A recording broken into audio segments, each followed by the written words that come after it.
This conference will now be recorded. Grabbing this screen. Yes, for mere fee. Unless you have more. Mr.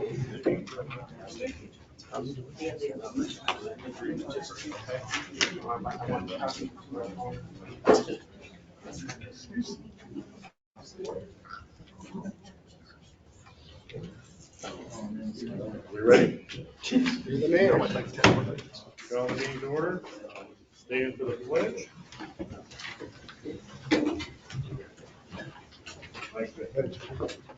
Pledge allegiance To the flag of the United States of America, and to the republic for which it stands, one nation, under God, indivisible, with liberty and justice for all.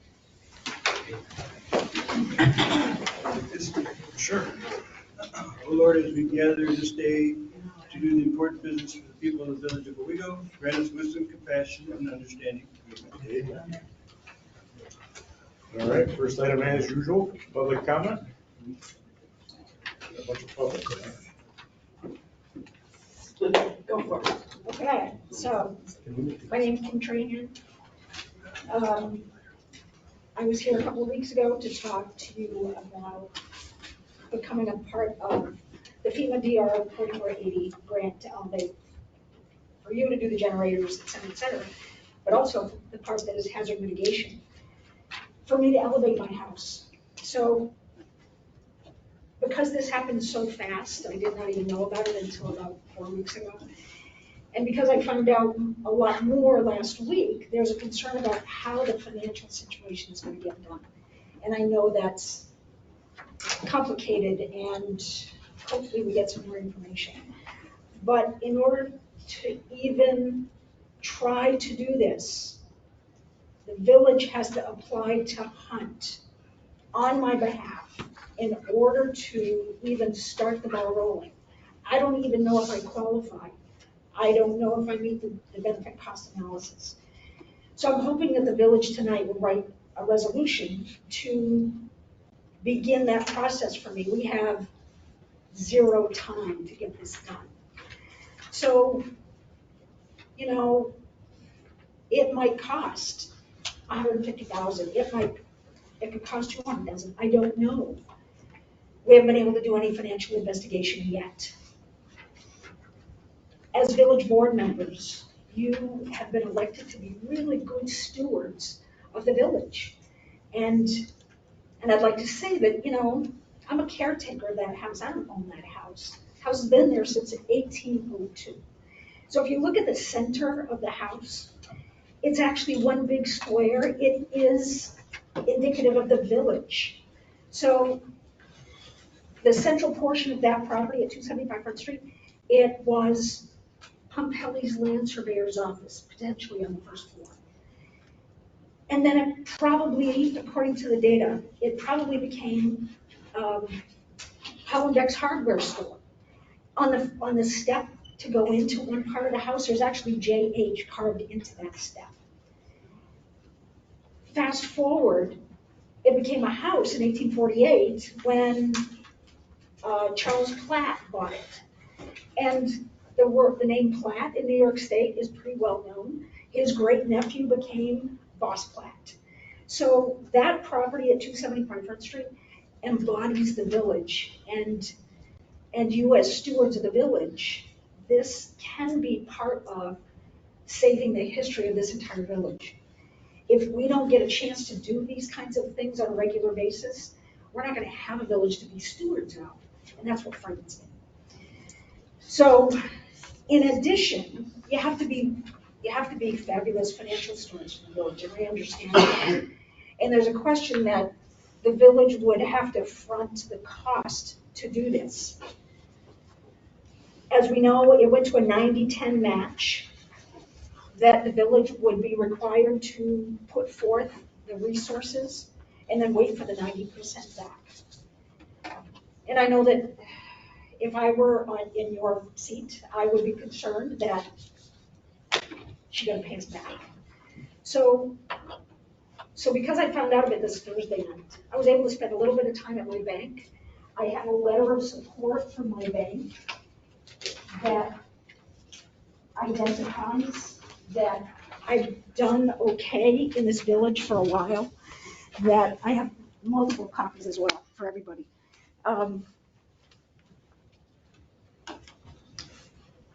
After the 2011 flood, I acted as my own general contractor because, there wasn't anybody, there were no contractors to get. But I had a $90,000 hit, and I used $90,000 to rebuild that property to make sure it stayed safe. I really don't want to do that again. Pardon? I don't want to do that again. Okay. That 44-incher snowfall plus the rainstorm and the flooding that started to happen. I mean, Christmas Eve, I was crazy that year with this post-traumatic stress craziness. I don't ever want to do that again. I don't ever want to live through that. So I'm hoping that we can figure out a way tonight to put together a plan so that the village can apply for me for this house to go up. The gentleman from Hunt is here and has a lot more details that we can potentially work through. Tonight, I hope that formally we can move ahead like tomorrow to get that information application into Hunt. So, does anybody have any questions for me? Mr. Mayor, I don't have a question for Kim. I would ask that we hear all the public, and then I would ask that we hear from Hunt about the particulars on this thing. From Chris from Hunt. Yeah.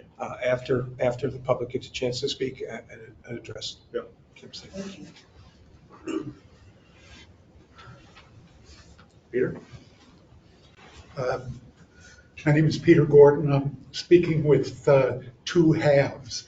The first is as a village resident on the DRI on the pit development.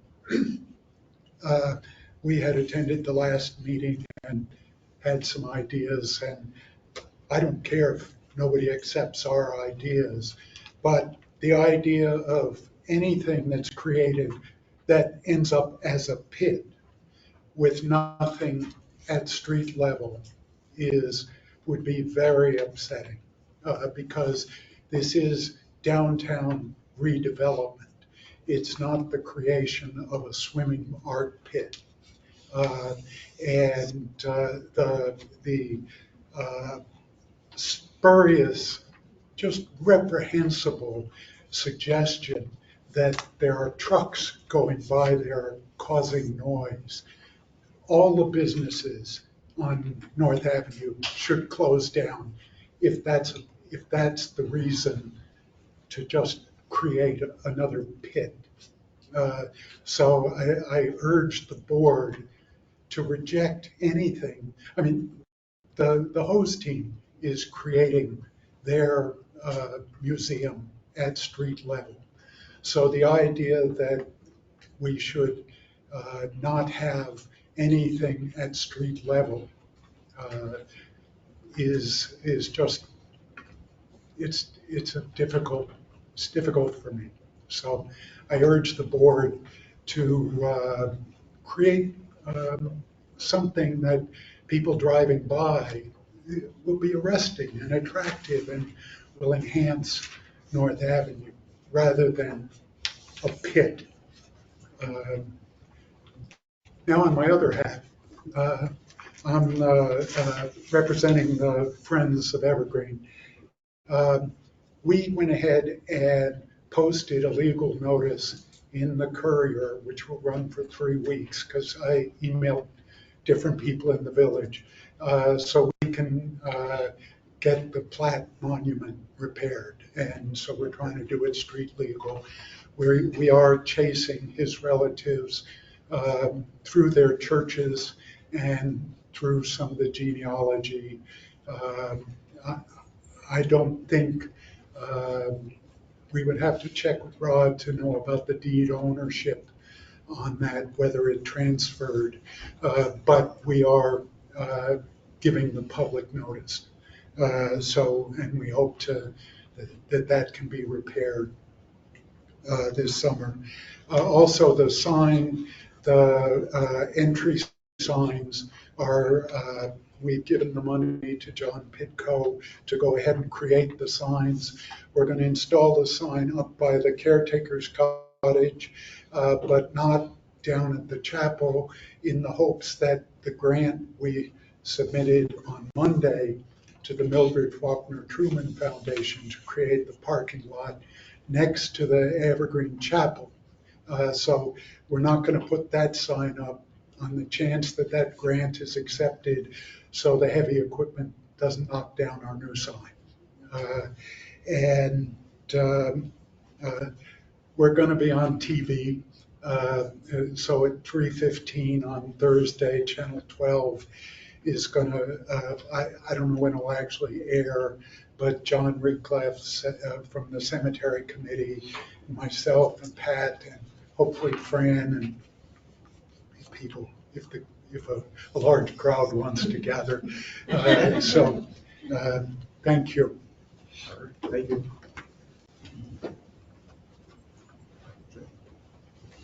Hi there, Jim Overheiser, and I'll steal Peter's little lead, and I'm here wearing two hats. One is a homeowner in the historic district, and the other is OHBC chairman. So as a homeowner, our house was elevated after the last catastrophe that hit this village. And we worked very closely with the village. The village was supportive. We had, I think, 29 houses that were eligible, and it was yeoman's effort, but we could not have done it without the village. We had 3 houses that went up in the historic district. Yes. And they were all with help under a completely different formula of the village. And we appreciated that. And that model is different in this case. And as I look through the position that current homeowners are in, not just in the historic district, I think it behooves the village to try to maintain the village, maintain the tax base, to try to help anybody that's willing to go through the process to elevate, to add resilience to their home and maintain the village as best we can. Okay. As an OHBC person, as the chairman of that group, I would support Kim's efforts in this case, because my charge is to defend the historic district. And we have the funds available to help homeowners, not only Kim, but anybody else that would go through this process, to elevate a historic home, to maintain or increase its value if another catastrophe happens. And I think if we don't take opportunities like this to defend the historic district, then it sets a bad precedent. And the precedent was already set, I think, back to the homeowner thing, that the village knows how to help homeowners. They were invaluable to us. And there are ways that we can do this again. And looking at the finances of this one, I know the village will be at a zero cost if this all happens in the village at the end of it.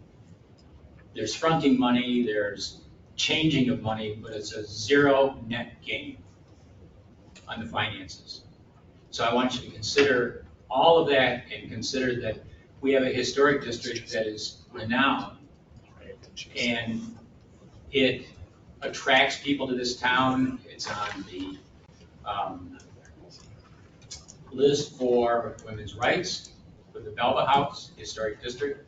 We are a gateway to the Finger Lakes. The Finger Lakes tourism is now partnered with us to create that. DRI money is involved in trying to preserve that history. This is one other different effort to try to preserve that. And I really think the village should see what they can do to make sure this happens. Thank you. Thank you.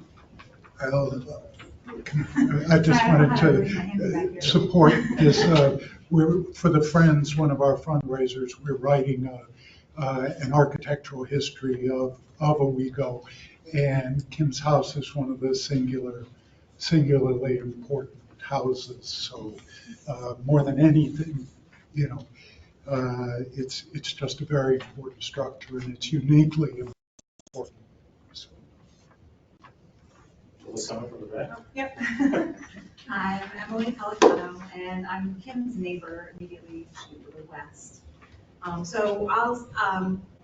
also an architecture, professor of architecture at Syracuse University, served on OHPC with Kim, and so I agree with everything that's been said from the perspective of the historic district and maintaining the property values, so I'll speak more from a personal perspective on this one. Kim, as a character reference, I don't know how much this counts for, but I'll say, as a neighbor, she keeps us on our game because she takes impeccable care of our house. I've never seen anyone care so much for their house. So I wouldn't worry that she's not going to follow through the project. I wouldn't worry that she's not good for it at all. For what that's worth, we've witnessed for 7 years now. Every year in the planning for what's next, what has to be taken care of next, what's next. So she wants to do what's best for her house and for the neighborhood and for the village and for preservation of this kind of historic artifact. So we love her and hope that you'll give her that benefit of the doubt. Public comment from the back? Not yet. I'm waiting to see if somebody else steals my story. Julie? I know you guys are sitting here. Probably not. But the one other point I want to make is that in preparing for a talk that we gave at the floodplain managers meeting 2 weeks ago now, we are actually in the top 50 national floodplain insurance communities. We are actually the 36th highest community in terms of the flood insurance policies that we have. So this little tiny village above us, it's like New York, Staten Island, huge municipalities. And in the top 50 for the entire state is little tiny Owego. And little tiny Owego has a lot to do to keep little tiny Owego safe. And if we can do this one house at a time, that's what we need to do. And we need to have successes one house at a time. And we need to ensure everybody's mental health one person at a time, one family at a time that lives in these houses. So this is just another notch that we can put in, our whatever to say we're taking care of our town, and we'll use her experience and then she can help the next person. So we need to build this foundation of knowledge. We need to have, build a comprehensive plan, which I'm actually working with a consultant. I'll talk to you guys about it later. So please, she's good for it, and we need to keep everybody's houses and people safe and healthy. Any other public comment? Yeah, I just like to say, I would hope that the village would support any resident that wants to elevate their house and at no cost to the village. After the flood of 2011, I looked into elevating my house. I was 6 inches too high. And I will tell you, in all honesty, I was very happy because I know it's a 2-year full-time job working at getting your house elevated. So I commend anybody that wants to do it, and especially for that house, which is really a historic house that gets seen by a lot of people driving on Front Street. Thank you. And don't make that any taller because then I'd have to elevate. Thanks, Kevin. All right, public comment. Anybody else or anybody online? Maybe Teresa. Oh, we got one more here, Nadine. Teresa Dole, I- 340. Go ahead. No, Teresa's, Okay. That's okay. Yeah, Teresa Dole, 342 Front Street. My house is an award-winning house. It's a little bit further down the road from Kim's house.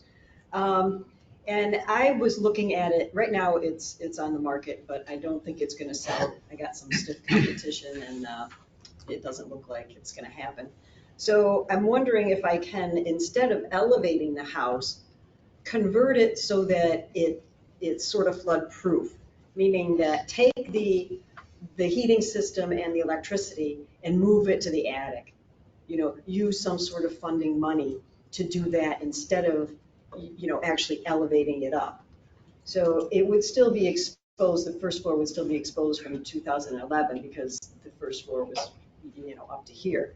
But if the electricity and everything was up in the attic, the heating system would still work, you know, everything would be way up instead of, you know, where the basement's gonna flood, the garage is gonna flood. So that's another consideration instead of elevation to kind of flood proof. I don't know if there's funding for that sort of thing, FEMA, you know, could do that sort of thing. So it's a different approach. Yeah, there may be. They were architects besides. Nadine, that's all. Go ahead, Nadine. I'm gonna mute us, so hopefully it works out. Okay. All right, thank you. I think I'd like to support the discussion that's been had so far. I'd also like to remind the trustees that to look at it also about historic preservation is also an investment in the community. One of the committees that I've been serving on is the DRI committee for rebranding and the signage.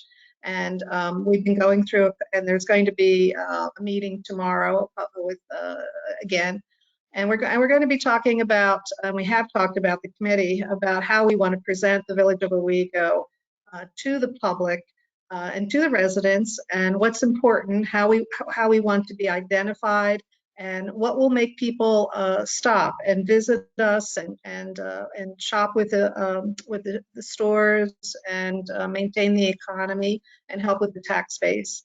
So historic preservation really helps with what they call preservation tourism and historic tourism. And you know, as time goes by, there are fewer and fewer places like the historic district in the Village of Owego, and especially as intact as it is.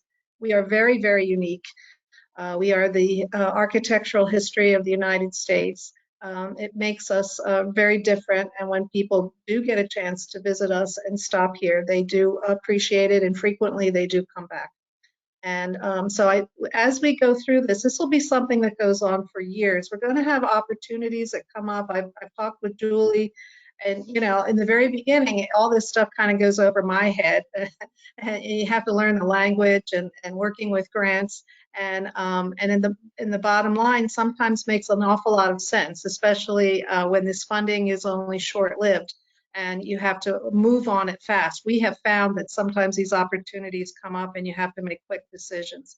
So this won't be the only one. So I'd like the trustees to think about this as a long-term investment in helping to maintain the historic district and the original historic district, which was the shopping district. And we're really working hard at helping, especially North Avenue, improve. And it's coming along, but it takes year by year, step by step. So that's all I have to say. Thank you.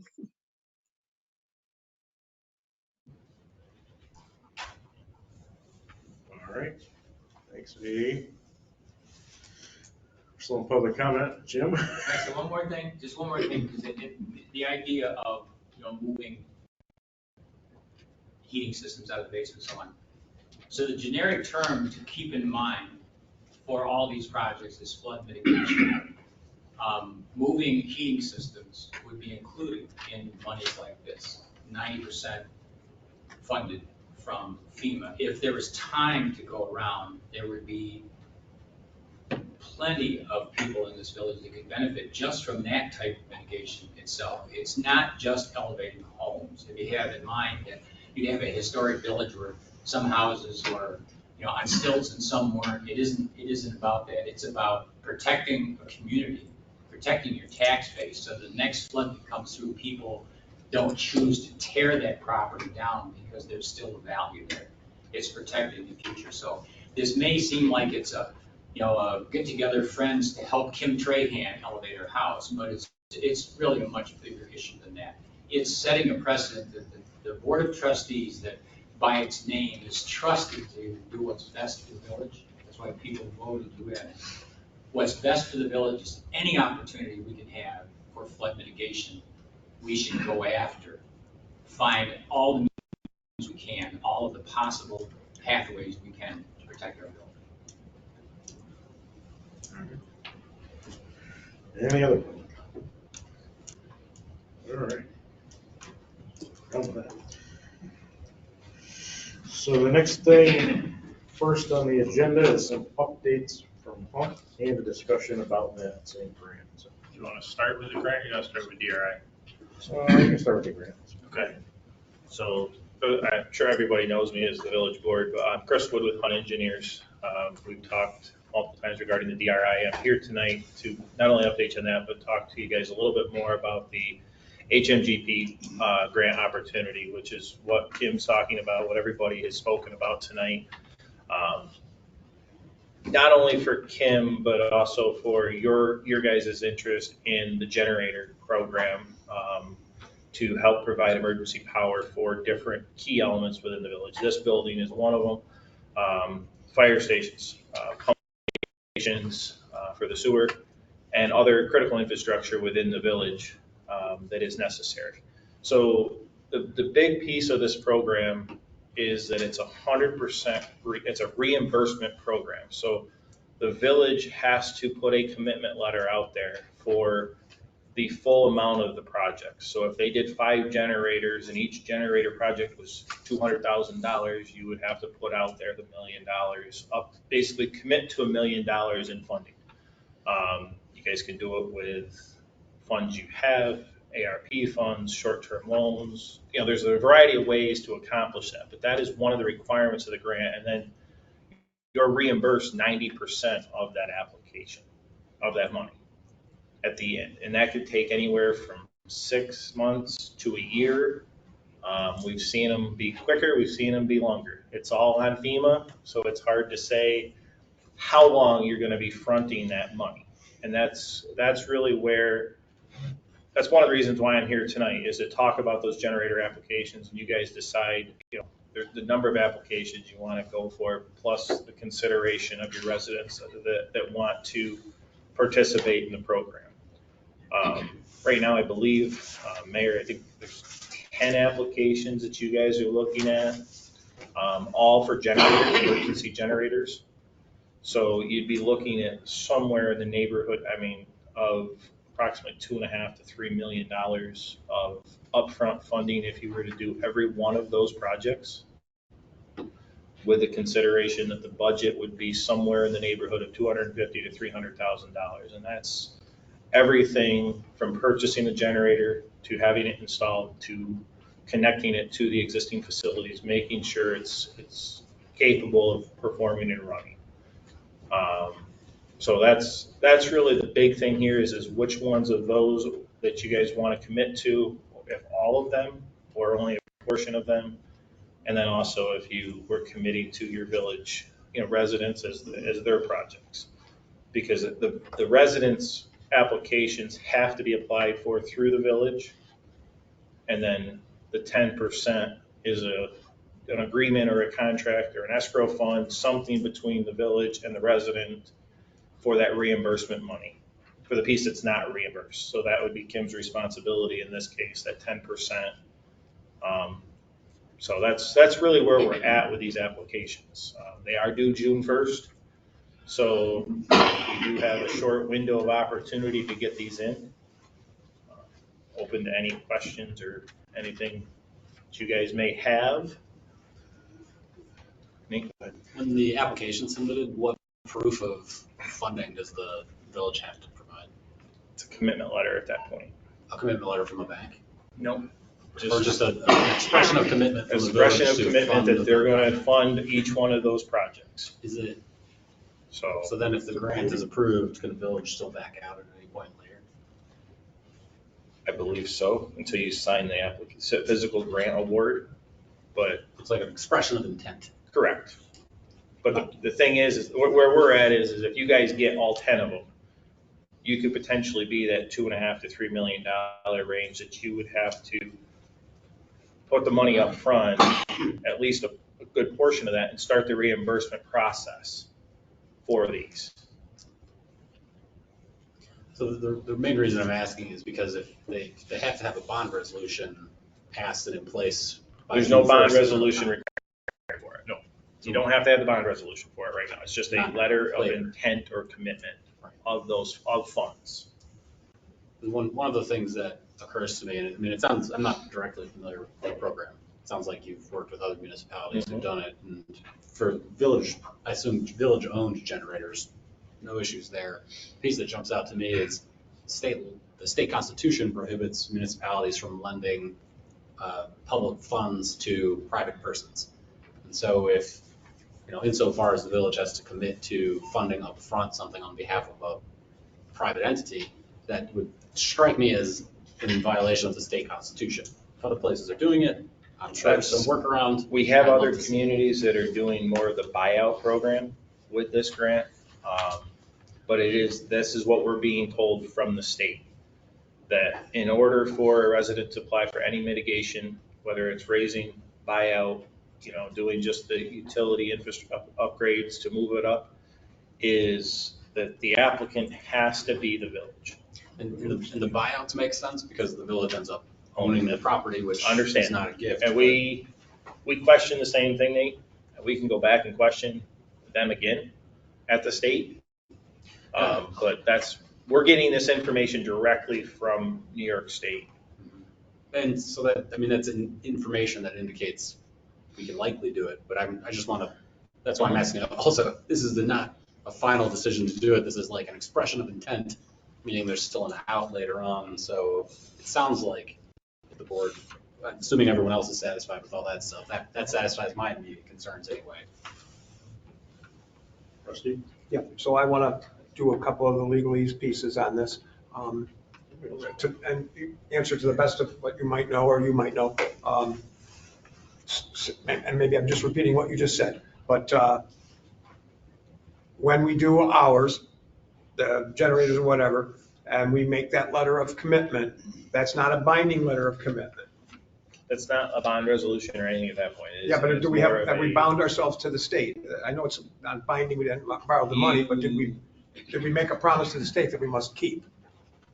I mean, ultimately, yeah. I mean, yes, you're signing the application and sending the application in with a letter of commitment. So you're saying that you are committed to this project. Like I said, with reiterate with Nate, there is still an out until you sign the formal grant award letter. You still have that out. That was kind of an answer that went both ways. Yeah, I guess it's, okay, so let's say the village board at the time in the future says, actually, we don't want to do all 10 generators. Or maybe bond council in reviewing it says, I'm actually not certain that you can fund a residential project. Right. Okay, great. Is there a penalty to the village for not fulfilling the entire? Not to my knowledge. Because that's something we need to know. I mean, obviously, I think the village, if I was sitting in your shoes, I would want to prioritize these ones because you have 10, like I said, 10 applications that you're considering. I would look at your most critical infrastructure as being your highest priorities, which are some of your wastewater pump stations, to keep the sanitary sewers flowing and moving at a time when you don't have power in certain areas. And then start looking at different buildings, your fire stations, your building here, as priority levels. I have a question. Are all 10 of our applications separate? Yes, every application is a separate application. So we could pick, I'm not saying we could pick, but if we submitted them all and got them all, we could say, we're going to do this one, this one, this one. You could, yes. I I don't think that's how the state's really thinking that you're going to do it. I mean, but I didn't know if it was one big thing and we were doing it or not doing it. Individual applications. Okay. So three Mike, that was my similar question. One would be, can we do it? would the state allow us to do it, submit 10, and then later on we decide we only want to do 3? Second would be unintended consequences. If we legally could do it, are we smacking ourselves by making the state angry for playing around with them, and then we don't do so well on the next bunch of grants? And I don't know the answer to that. And I don't want to speak to the project that was, bid and open last week, but you guys are working on a project with your wastewater treatment plant, and the 10% of all 10 of these generator applications is about the same amount as what you're going to pay for that generator that you've already bid out as part of the wastewater improvement project. So this is a very big opportunity for a community that has limited funds. The hardest part is just getting that short-term financing to cover until the reimbursements start coming in. So that's a cost for us to get short-term financing for $2.5 million. Yes. And then it's a cost for us to eventually pay the 250,000. We understand that, how that works. Right. And that's a piece. I wanted to ask another question about the individuals, and I wanted your advice and assistance on this.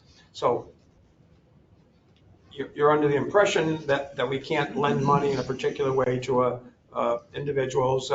Maybe someone has found a way that one can do that. Could we get from the prospective grantee person that's going through us some sort of bond or some sort of a chunk of money so that we wouldn't be lending the money for them? So they would actually come up with, say a house was going to be raised for $200,000. Could they give us some, not just a letter of intent, some legal document, legal thing from a bank, whatever, money in escrow, so that we weren't now lending them money? We would have to pay that money up front because we're legally obligated to do so, but we would have their money to pay it up front with. Is that a way we could do this? I don't believe so, because the state constitution is pretty clear. You just can't loan or gift or, allow for the benefit of private, any entity other than the municipality. But we wouldn't be loaning them that money. They would give us that money to pay for it. If they have the money, then, and they gifted, if you have the money and you gift somebody, if you gifted it to the village, and it was earmarked for something very specific like that, maybe it's, not a gift of public monies specifically for that, and, we have some recipient type of an arrangement. And that's where I just don't know enough about this program to say, oh yeah, it's perfectly fine, or not. If other places are doing it specifically like this, then I'm sure there's something out there that has answered this question. I'm just flagging for I'll go everybody. back to the state, Nate, and confirm that tomorrow morning, just to clarify that and try to take that out of question. But what we're seeing elsewhere for raising for the hazard mitigation is the community is taking an escrow of the 10%, which means, that is the portion that at the end of the day is owned, by the resident, and then the short-term financing piece is what the village would put up the 90%. That now the only outstanding piece that these other municipalities are seen to take on is the interest rate of an interest-bearing account because of the short-term financing. If you wait 12 months, you may have some interest-bearing that occurs over that 12-month period for that $200,000 or whatever you have there. That's the only piece I don't know how to handle. Mike, just please. If that's all correct, what that says is we have to front 100%, but we can take an escrow for 10% of it. So why can't we take an escrow for 100% of it? If we could take an escrow for 10% of it. You see what I'm saying? That doesn't make any sense that you could take it for 10%, but you couldn't take it for all. But lots of things don't make any sense. I'm trying to find a way, Kim. Could I just ask Julie a question? when you raised your house, who paid for it? When we raised our house, Yeah. the contractors gave us the bill, we paid the bill, Right. we submitted to the village proof of payment. Then we paid. The village sent it to Albany, Albany sent the check of reimbursement back to the village, Right. and the village sent it back to us. Right. So we paid all the bills directly, they're saying this doesn't work this way, but the one thing you need to know is That's not, you don't have to send all of the money, I wouldn't think at once, because this is a process that happens over many months. And first it's gonna happen is, you're gonna do, a foundation work, and then there's the bill for the elevation, and then there's the bill to do this, and the bill to do that. And FEMA got money back to us within a month, every single time. It was DHS. It was quick. I mean, this was a different time, but it's an incremental process. So I don't think you would ever have to put, unless, you're not gonna spend all the money. You're gonna incrementally spend it and get it back. The way the funding would work, we would take a bond out, the bank would fund it all. And then it'd sit in the village's account to draw on as needed during the course of the project. So it's not, we wouldn't be doing one bond for 200,000 and 2 months later doing a second bond for another. You can't do like, we did it on the line of credit. Yeah, You can't do it on the line of we credit. wouldn't end up doing it now. We wouldn't do it like that. I know I'm talking a lot, but, so just so everybody understands, the other FEMA things that were not part of this project, the homeowner had to come up with the financing, front it up front. In this project, the village is the applier for the grant, they have to come up with the money and apply it up front. That's the difference in the two. And once again, looking at trying to find a way that we could possibly do this without some of the glitches that we talked about. Since it appears that we might be able to do a grant for our generators or for someone to raise their house and then decide not to do it and get out of it, one of the possibilities here, because time is of the essence, and if we don't do something tonight, this isn't going to happen. One of the possibilities here is one of our applicants, if Hunt will do it, would contract with Hunt, pay Hunt to fill out the application. There's a price for that. We know it's $1,500 or so. We would have obligated, we would have had to vote to obligate to do that. And then if we changed our minds, which we were able to do on the other one, for some reason, because the law makes a problem for us and we can't do it, or this or that or another reason, we change our mind, that applicant would be out to $1,500. That applicant would have to be, under that scenario, have to be willing to take that risk, to put up that $1,500. That something might happen and it couldn't happen. Kim would like to say something, Mr. Mayor. Would you? Yeah, go for it. I absolutely am ready to do that. Number two, I don't even know if I qualify. Yeah, so when you I got apply, you my might not even get it. I got my elevation certificate, I've got numbers, I've got square footage, but there's a benefit cost analysis that I haven't been able to do. And because I can't apply directly to Hunt, nobody from Hunt has been able to do that for me. This may all be moot, because I may not even qualify. But I'm ready to, I was quoted $1,500 to $2,500. I'm ready to front that money, get it done. If there's a way I can hand the money to the village. And that's the application side, the cost of the application, that's between Hunt and you, Kim. But the piece that, before we go and, commit you to an application of $1,500 or whatever it may be, we want these guys to make that decision that, yes, they're willing to be your applicant for the project. We understand where you're at and want to help. It's just because of the way the applications have to be submitted, the village board has to make that commitment letter of funds and apply on your behalf for this project.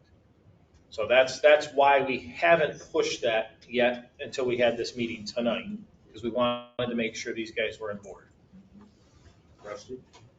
So the look of this is that since Kim is willing to apply for this with the idea that she may lose that 1,500, she doesn't even know if she can get it or not. Since she's willing to apply for that and spend the money or whatever the number is to try and do it. And if we have a legal problem with it or some glitch where we can't do it or won't do it, she's prepared that she doesn't get it, then we could allow her to apply. And she will apply, because that's what Hunt needs. They need a resolution from Hunt, and she will apply, and it will go how it goes. And once again, if we can't do it legally in the first sense where we can't front the money, and we can't do it in the second sense where she will give us the money so that we don't have to front it, then she couldn't have done it. So those seem to be the choices. We either just say, sure, we'll front it, or for you and for everybody, or we will front it for you if you can give us the money, or we won't do it at all. Those seem to be our choices. Those are the three choices. I would be willing, if the deal is, I don't know, that none of us know, if the deal is that we can, if we have a problem, we can back out of it, I would be willing for us to pass a resolution that we will do that. I'd like to speak just for a couple, or to ask a question. And I agree totally with Rusty. And I would like to support the village being the pass-through host for Kim's portion, or any homeowner that would be willing. But I have some questions now about the generators, and my my screen went out and I had Would you hold off on earlier. Laura? Had some technical issues. Yeah.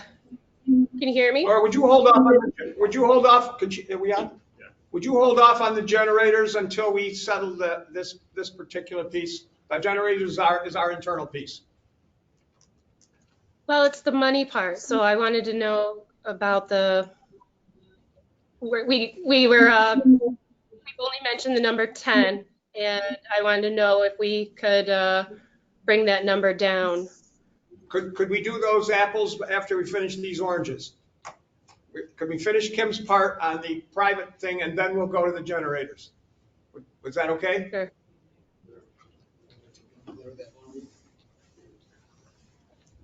No, somebody. Just a really quick comment. You're gonna have a lot of time to work out how this works financially, because this application is gonna get submitted, and you're probably not gonna hear anything for like a half a year to a year. Mm-hmm. So you have a lot of time. It's being done all over the state. I can't imagine the state would make a policy that made it impossible to help a homeowner, because that's kind of antithetical to doing good. So I just want you guys to understand you're gonna have a lot of time to work it out. Like any grant. Yes, I do have a question. If her house is eligible for the lift and everything's in order, what are the chances of the state actually approving that as part of a FEMA? And We haven't been able to get a number out of the state, but what we're being told is the individual residential applications are sort of the bottom tier for the grant. And it all depends on how many generators and other mitigation things, for flood proofing of, municipal infrastructure and other things that go in, to how far that grant money is spread or goes. But yes, I mean, some of them, it depends. I really can't answer that question. I mean, there's a likelihood that it may not get approved because of finances. Absolutely. I mean, that's just like any grant application. I just want her to be aware of that aspect. Yeah. That was part of the reason. I mean, that's part of the application process and the risk that you have, and and that's where again, Kim, if she did it, she would be out the application fee, and then the next piece of the fee, if it was awarded, would be the 10% of the total project cost that she would be responsible for at the end of the day. I guess my question is, do we bond out for the generators and individuals at the same time, or do we separate those? I don't know if you have to bond out until it comes back, or, Right, and that was what they were saying. You don't have to physically put the funds up until you get your awards, till you know what you've been awarded. So we'll know ahead of time whether she's approved or not. Correct. Okay. But again, the piece that has to happen from the trustees' side of it is they have to put that commitment letter together. We have to have a signed commitment letter of funds that says you are going to put these funds up if the grant's awarded. And like I said, I think there's still a chance that you can back out once they're awarded if something was to fall through until you physically sign the award letter. Thank you, Chris. I don't like the word, there's a chance you can back out. We want to know if we can back out or we can't back out. And we can get more information there. We need to know that. So once again, we keep repeating stuff, but Kim, I hope, is fully aware that if this goes along, and even if she gets awarded this and we have a problem with the thing, then the only two solutions are we refuse to do it or she puts up the money if we can do that. She understands all that. I'd like to hear, because I'm talking a lot, I'd like to hear from Nate and from the mayor. I mean, for me, I can't give you any opinion one way or the other because I don't know enough about this program and the requirements about it to be like, yep, you're good, or no, you're not good. I mean, this is always the type of thing that I prefer lots of advance notice so I can look at it to come to the meeting with answers as opposed to saying, well, I'll have to get you answers later. Mike? I mean, I'd like to help everybody we can help, and as long as it's feasibly possible from a village standpoint. If we don't have a ton of money sitting around, but maybe we can figure it out. So shall we take our chances and try to raise one of our historic homes for one of our residents? You're not talking about one, we're talking about 10 or 20. I guess that's my question. Talking about 10 or 20? Well, I know. Do you have 10 or 20 people applying to you from Owego? We have three, maybe four. I'm not directly involved in it, but I think there's 3 or 4 that we've been contacted by. So I guess the question is, I mean, it's not just Kim, are we doing this for everybody? 1 or 2 of them have said no. Oh, slow down. You thought you had 3 or 4? Right, 1 or 2 of them have said no because they were just doing the electrical raising and moving, and by the time they looked at the cost of the application plus the 10%, it was the same money out of pocket for them to do the construction, and have it just done themselves and not wait the full year. So without you telling us stuff that we're not supposed to know, how many others do we have? like I said, I'm not handling that directly, but the last time I knew, we had between 3 and 4 total applications that called us and reached out to us from the village. And a couple were And raising. 1 to 2 took out because of the elevation stuff. I know Kim is one that's been actively seeking this, and I think there's 1 other that we've been in contact with that's actively seeking the grant. I'm just giving an opinion again, not too many of these. One of the things there, and to answer to Rodney's thought, is that when that applicant comes to you, another applicant, you would want to tell them everything that you heard here tonight, that the village is not obligated, if it turns out that they can't do it, that you're not going to necessarily get it. They would just need to be, you. I understand that. Yeah. The biggest thing is in order for that application to go in, it's got to have that commitment letter and signatures from the village to go in. So, but you've told us it's not binding, and you'd have to tell them it's not binding. If they want to take their chance, that if some legal glitch comes up with us that we can't do that, we won't do that. Or we just change our mind. This is tricksy business. but I guess what I'm hearing you say, Rusty, is if there's 10 applications out there from residents, the village board is willing to write 10 commitment letters for anywhere from, say, $5,000 to $200,000 or more, not knowing, the total infrastructure improvement costs or what the cost is to raise or move electrical up or down. But if you had 10 applicants, you're willing to commit possibly another $500,000 to $1 million for your residents and commit individual commitment letters. Can that happen before June 1st? It all depends on what the residents have available as far as the stuff for the grant, the grant application itself. I mean, I think Kim is really ready to go as soon as we get the cost benefit. She's got all the right things in place. She's got a cost estimate, construction estimate. She's got appraisals. She has the components there. I can't speak of what the other residents have because I'm not directly involved with it or anything. So, but that's what you have to do tonight. That's really what that's what you guys are committing to. If you're saying that you're willing to do this for any resident that applies and they pay the application fee for us to apply and the bill, for them.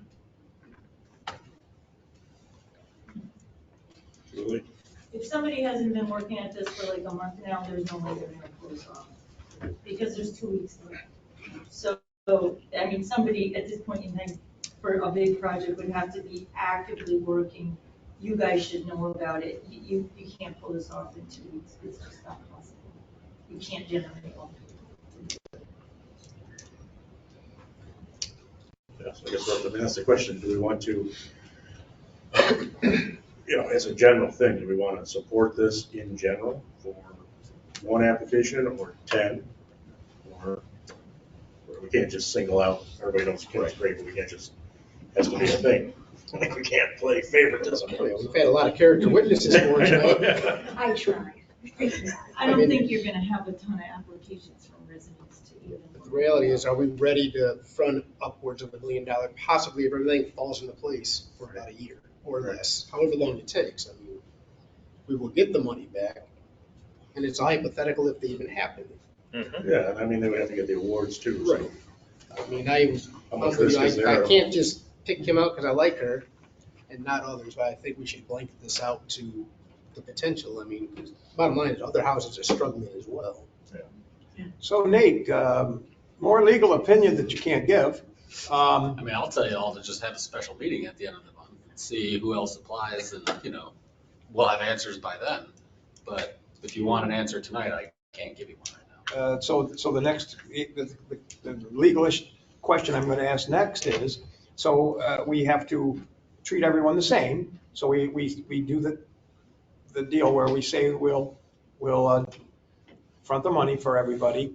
And then down the line, we say, well, we've decided we're only going to front the money for anybody that can give us the money in escrow. And then we don't care. In fact, we would love to have everybody have the money in escrow, so it's no burden on us. But if Kim's the only one that has the money to give us an escrow, then she's the only one that gets to do it. Wondering how that would play. I hate to say this crap all in public like this. You should be treating everybody the same. Yeah, well, we are. Whoever We or would be whatever. treating them the same. Right. Anybody that will pay for it themselves will take care of it.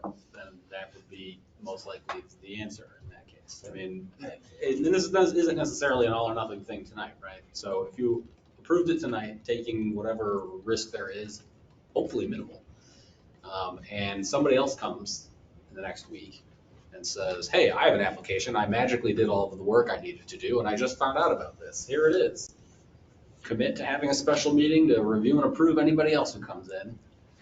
Do what you're doing tonight and say, we will have a meeting on May 31st at midnight, 11:59 p.m.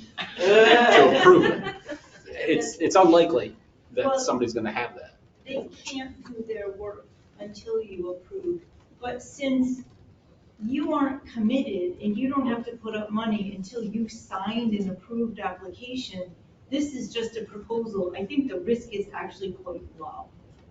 Because you haven't signed. You did not sign on the dotted line that says you're gonna do it until you get the grant and you agree to it.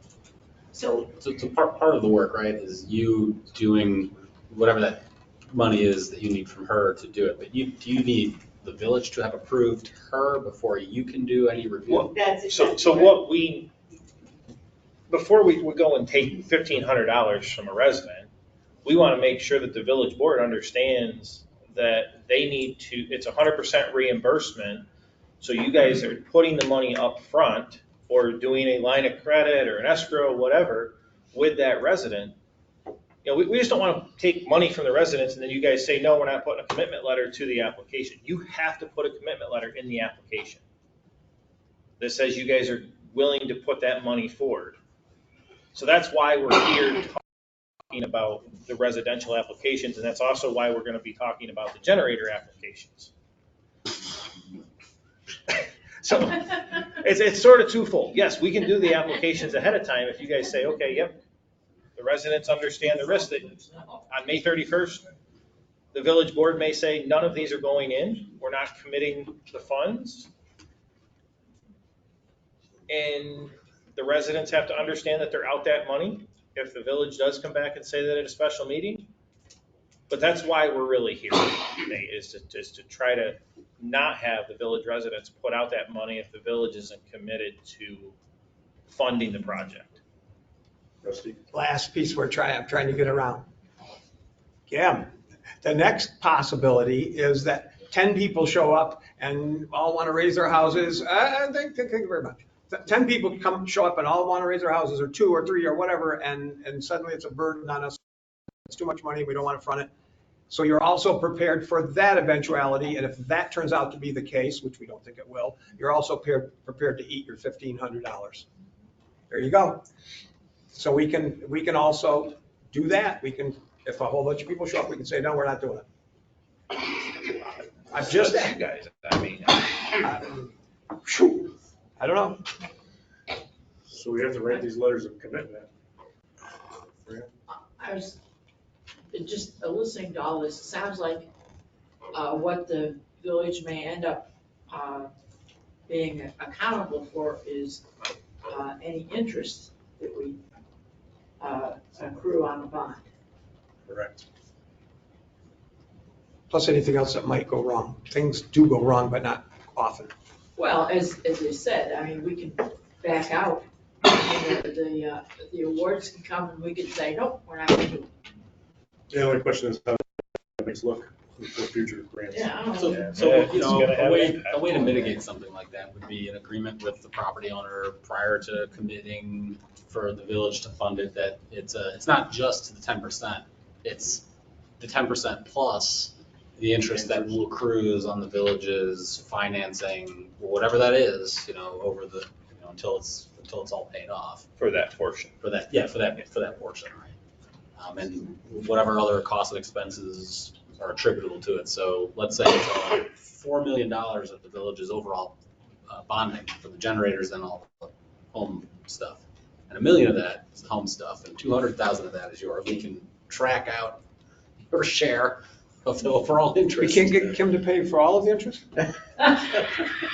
Oh, but, you know, to Fran's question about the specific interest, you know. Yeah, you can definitely do You that. can track all that, and if everybody understood that it's not just the 10%, but it's the costs associated, you know, the carrying costs of the financing that the village has to pay as part of this project, then, and everybody has to do it, so that then when Hunt talks to people, come in and pay the $1,500, do the feasibility study, they can say, here's how much you're likely gonna have to pay in the interest on your portion of it. It factors into it. It's probably in the grand scheme, not gonna be too much extra cost for these people. But if that's your concern as to the No, village. I just want a clarification. Yeah. You know, that's all the village would be accountable for is the interest. If you know, it came to a point where things did not happen in a timely fashion and the money was accrued interest. I mean, like the FEMA stuff, we're still closing out from the 2011. Which is correct. 11 years later, we don't have all the FEMA money from 2011. Jim? Just one quick thing. So what you have to remember with all of this, and a lot of this discussion is actually after the process you're considering tonight. You know, all that determining the finances, what, you know, whether Kim is eligible, all that stuff happens after you've applied. You're just applying for a grant. And in that grant, you're saying we want these generators, we want to elevate houses, we want to take care of our community.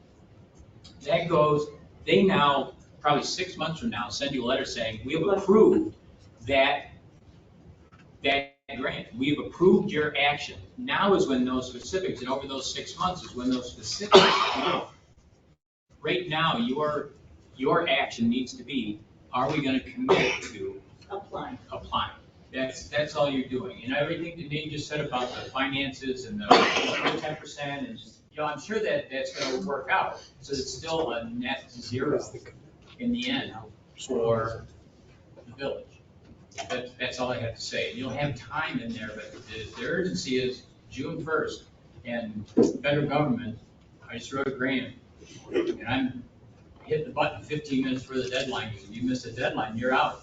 So June 1st is a sense of urgency. So Mayor, maybe a way we can do this, and I appreciate that perspective, right? Because that makes a lot of sense. I think, but at least my qualm is, I haven't heard from people who've looked at all the application materials to say 100% you can back out, no ifs, ands, or buts.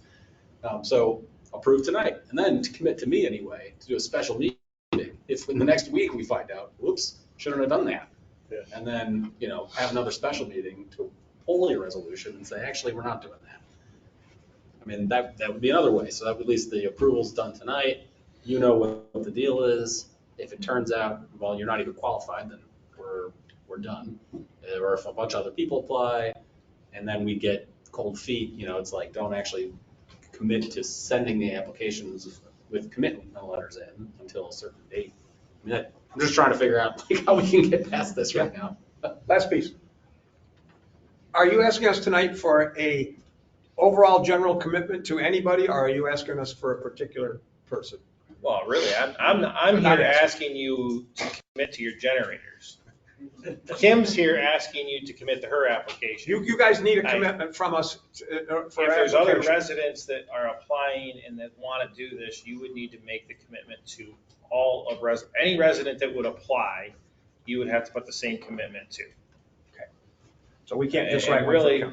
like I said, before we want to engage in a contract that's going to cost a resident $1,500 or $2,000 to apply for an application, we want to make sure that the village board is committed to that resident for applying for this application.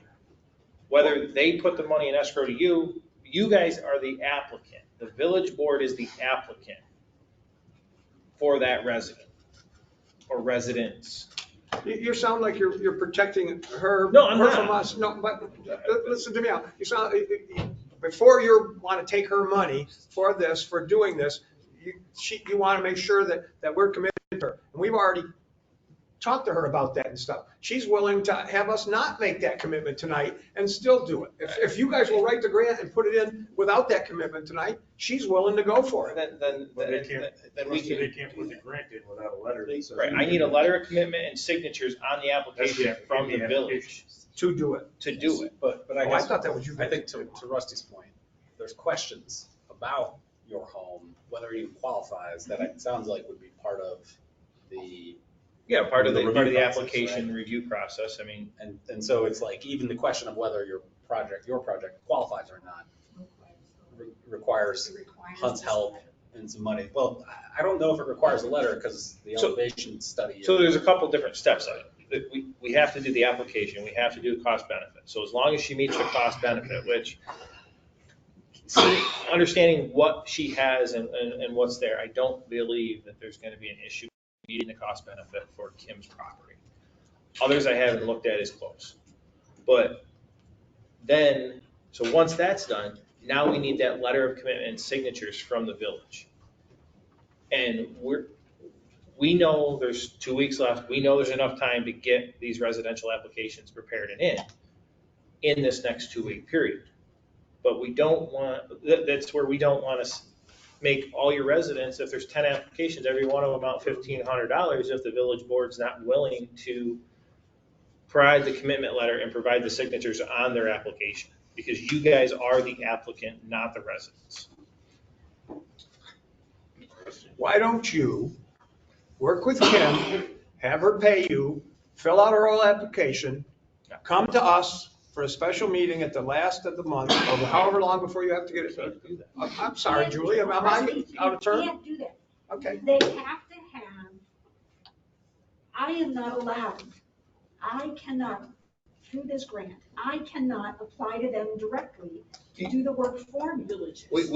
We can do the application for Kim, but to submit it to the To state. submit it on the 30th of May, Right, you have to have that commitment letter. but and that's where we're at is, again, Okay. if tonight, from what I'm hearing, if Kim's willing to submit, sign the agreement with us to do the grant, you guys are looking to say, we're gonna have a special meeting in a week to figure out if you're gonna commit to Kim, then that's the risk that Kim's gotta take.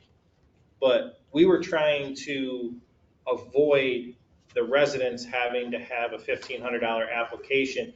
If the village was gonna say, no, we're not applying for any residential application, because you guys are the applicant and have to submit 100% of the funds upfront because it's a reimbursement program.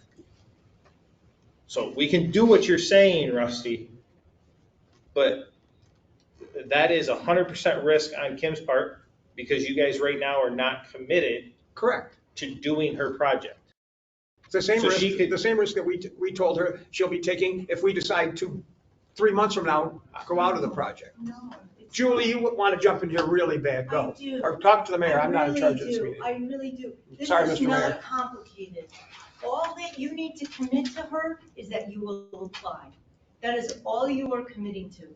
You don't put a dime on the table until she gets approved and an application and it's signed. That's when the money comes on the table, but they have to submit a funding Just a letter of commitment letter. intent. Right, that they are putting the Right. funds up So it's a. for the application. It's just a letter of intent.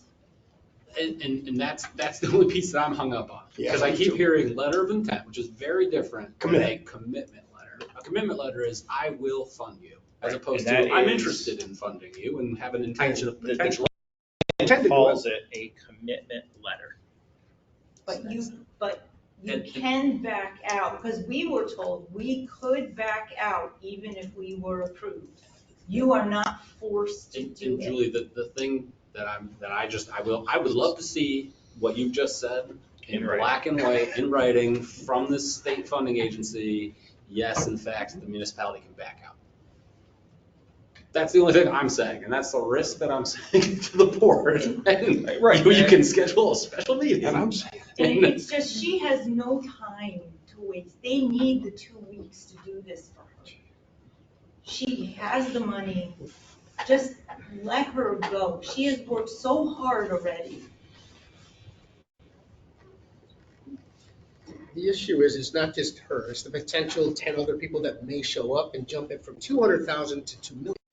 But you could approve just her tonight, because she's the one sitting here who's given all of her. we were just told we can't do that. We can't segregate. If somebody else applies, we can't say no because we like them No, better. you can just, when they Right. call. I'm just you saying, can- you that's can- our You could concern. resolve again. I 100% hear what you're saying, Ron. I'm just saying, she's the one who, I know how hard she's worked this last I month. totally get it. Nobody else has come to me or worked with me on it. Ryan has already sent us in. Who's that? Elevation certificate, photographs, Oh, he- all of that, it's already good. been sent in. But So- we're just waiting. And I was totally on board with her, but once I heard the 10, 20. But there aren't 10 and 20. Can you promise me that? Well, how many, you said you have 2 more, I know we had a total of 4 people that And- contacted us. and 2 pulled out. Right, well, at least one pulled out. They've already by- done his No, application. no, they sent it. It's in. So it's 3. With 3 I can handle, but I That's- mean, that's that 10 to 20 makes me a little nervous because we're a poor Understand. village. I don't think there's 10 or 20, just because when I talk to people, the time is so short, they don't really have. Right, that's, Ryan had his done because he did it before, and the project never got approved, so he just had to resubmit all the same paper.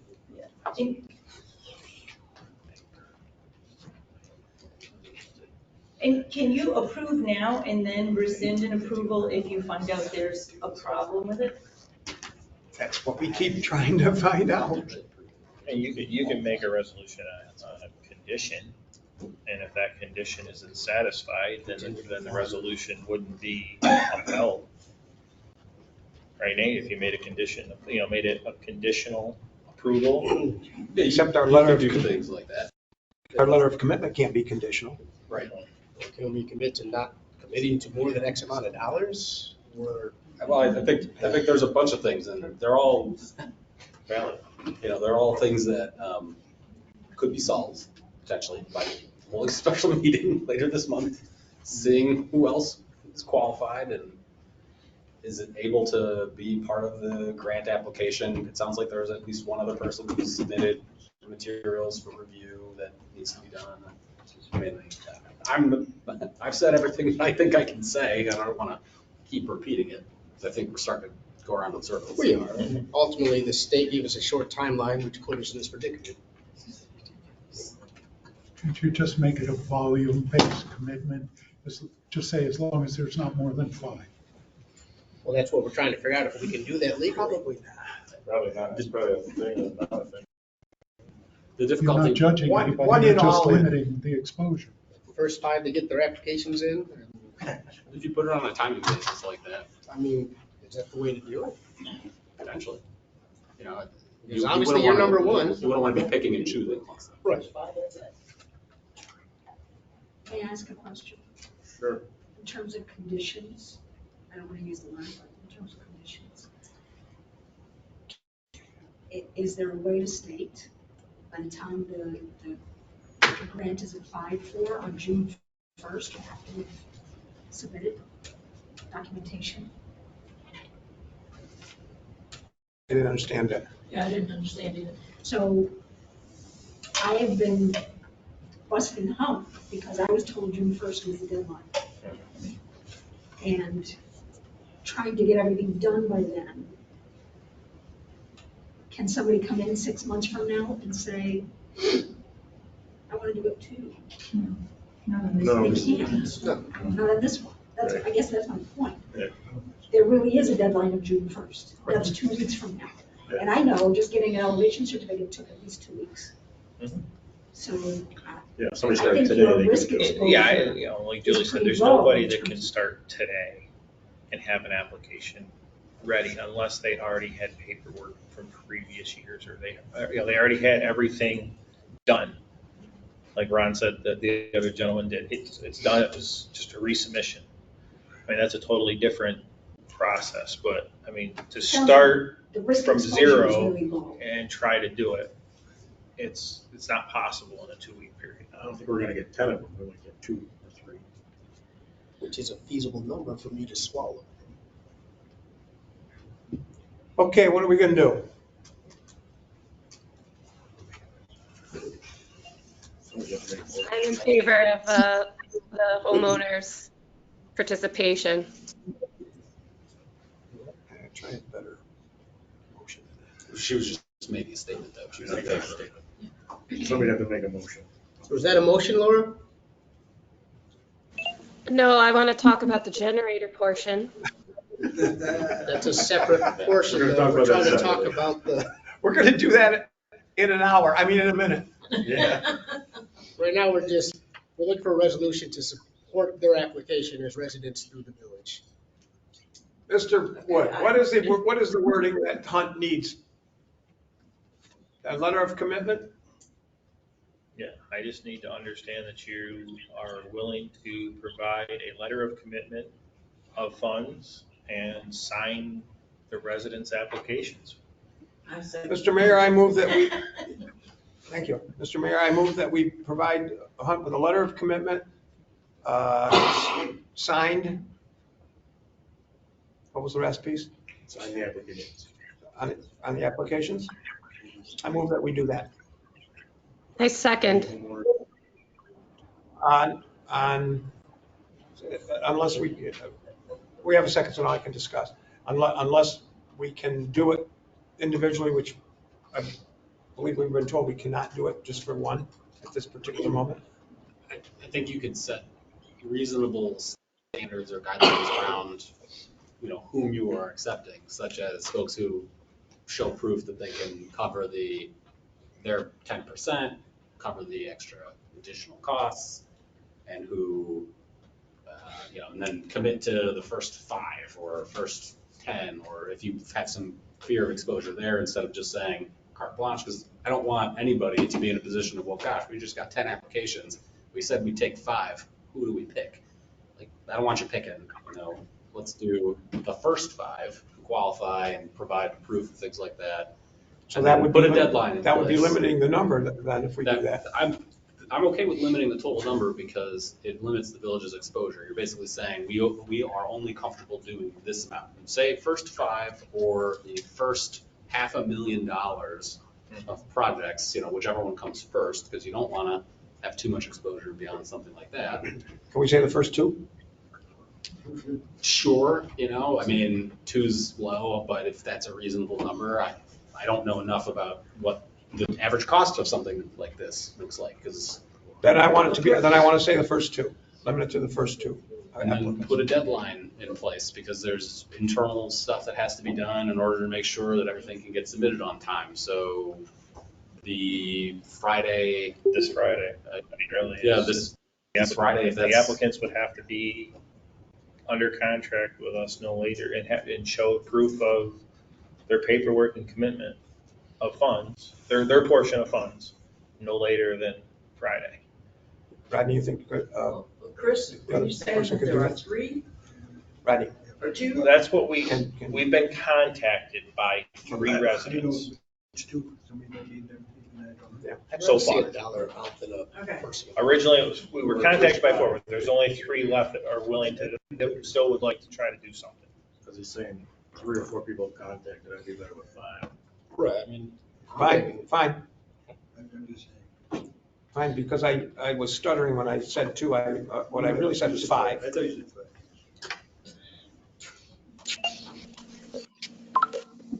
Are the other applicants waiting to see if Oh, this is what we.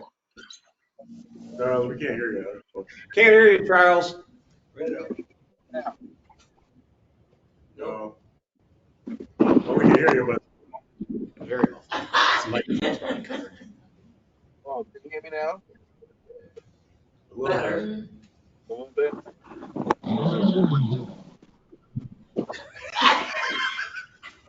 Yeah. Can you turn up the volume? I'm way up. Now we hear you. Okay. Wondering if the other applicants see a very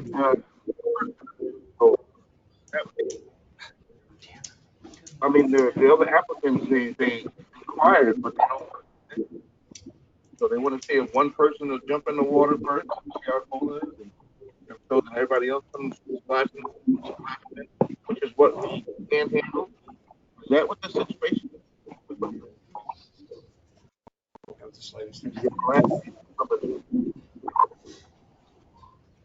We're not hearing you very good.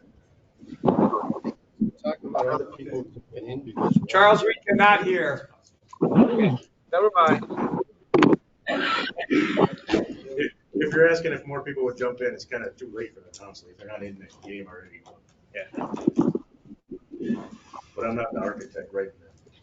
No, it really is. I mean, like Kim said, it takes about 2 weeks to get a elevation certificate completed. So for somebody to try to start that process today, it's almost impossible to get all the background information and supporting documents together for that application. So I don't see more than the 3 applicants that have reached out to us and got the background of what's required of this grant being able to get the applications, the stuff pulled around for the applications. But I don't know if you've got people sitting in the wings that have all this stuff compiled saying, just wait for that opportunity. So. We got a motion for 5. There's 5, yes. And did we need a timeline, a date timeline, or just? I would suggest a deadline of Friday at noon for the potential, for the applicant to be under contract with Hunt to perform the work. And supply all. Yep, and otherwise supplying, meeting all requirements and otherwise supplying all the information. Guaranteed. And that was part of the motion, that there would be a deadline on Friday at noon for the applicants to supply, be under contract and supply information. Make sure Laura agrees. Laura, did you hear all that?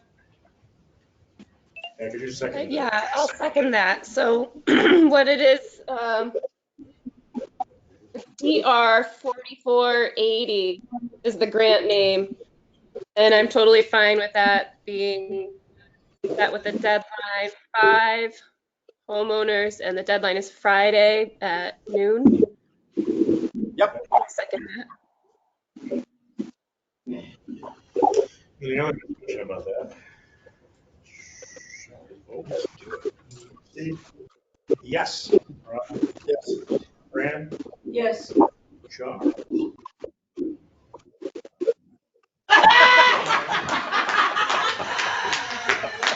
Laura?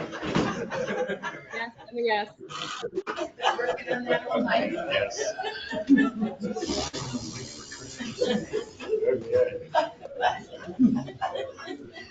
So that's over. Oh, crap. Shall we move on to the generator talk? Laura, we're talking about generators now. Yeah, sorry guys. I know it's all written under the same grant, and I didn't know you wanted to divide it into the 2 parts. So for the generators, I have a question about where we got the number 10, because I think we could reasonably really support getting 4 for the most critical infrastructure places. And so if Tracy maybe wants to argue for more than that, I'd like to hear that. But he's not there anymore. Okay. They've been working with Tracy for some of the plans, and I've been to all the meetings, but a generator at the wastewater treatment plant, one at the new building, one at the central fire station, and one that circulates for the different pumper water stations was one of the scenarios that we spoke of before. And I think that that's more reasonable for us because I know the 10-90% is really awesome, but I do think that we need to be reasonable within our needs and maybe consider just getting 4 generators instead of the 10. Okay. We're trying to get Tracy to log on because he's been working with all. I just talked to the city on it a couple of days ago. Which generators which. That doesn't seem.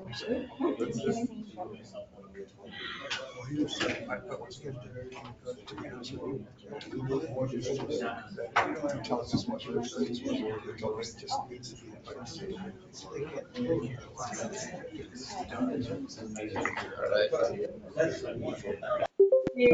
Tracy joined. So Tracy's getting out of here to help us with this.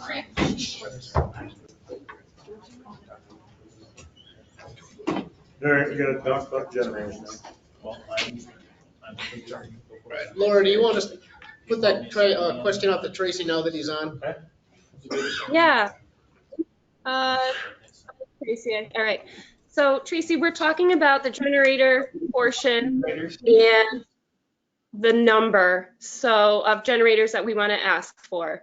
And so I would like to maybe consider applying for 4 generators, one for the wastewater treatment plant, one for the new building, one for the central fire station, and one that would work for the pump truck or the water stations. We have like 5 or 6 of them. And so would 4 work for us, or would you argue for more than that? Or what is your recommendation? It would work, but if you're talking about getting one for the different pump stations, I'm not sure they're going to allow us to do that. The last I spoke with Tim Steed, he had said DEC was telling, or the FEMA was telling him that portable generators did not qualify for this grant, that they had to be fixed generators. He was going to talk to him more about that because some of the pump station locations, it's really not feasible for a fixed generator. And I have not heard back from him on what his results were after speaking with them. Okay.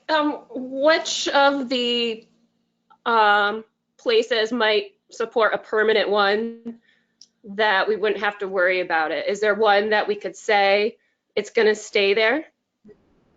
The Southside pump station is one that we could, physically put one. It's never, even in 11, wasn't flooded and stuff. So that would be a good location for a fixed generator. So, so that would make 4 that we could really seriously say that we can support the 4 fixed generators like that for this grant. Correct. And we really shouldn't even talk about getting 10, or places that might not be able to have it. So would your recommendation be the 4, or what do you say? I would support 4. Like I say, Tim was also going to talk to him and see if in certain circumstances they would allow 4 portables to be, in the grant. Like I say, I haven't heard back what his, what he found out on that.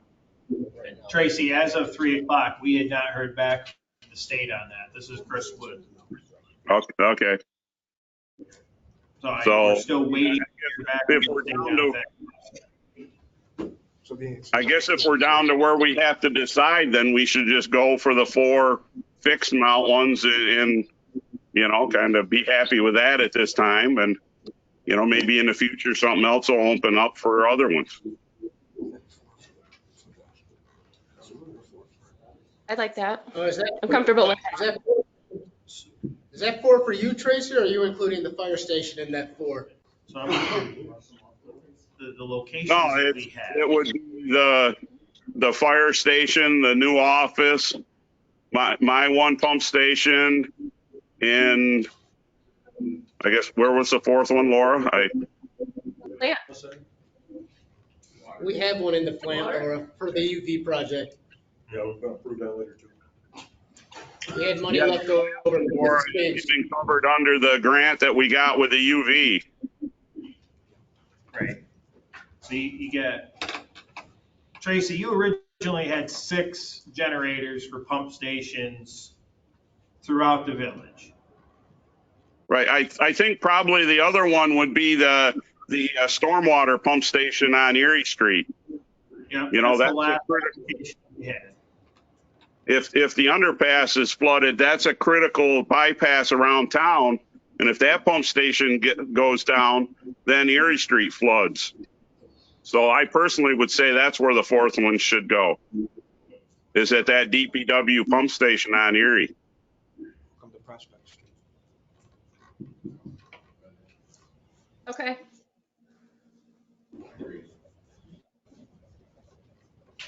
So, Tracy, is that Southside Station the one that gets these septage across the river?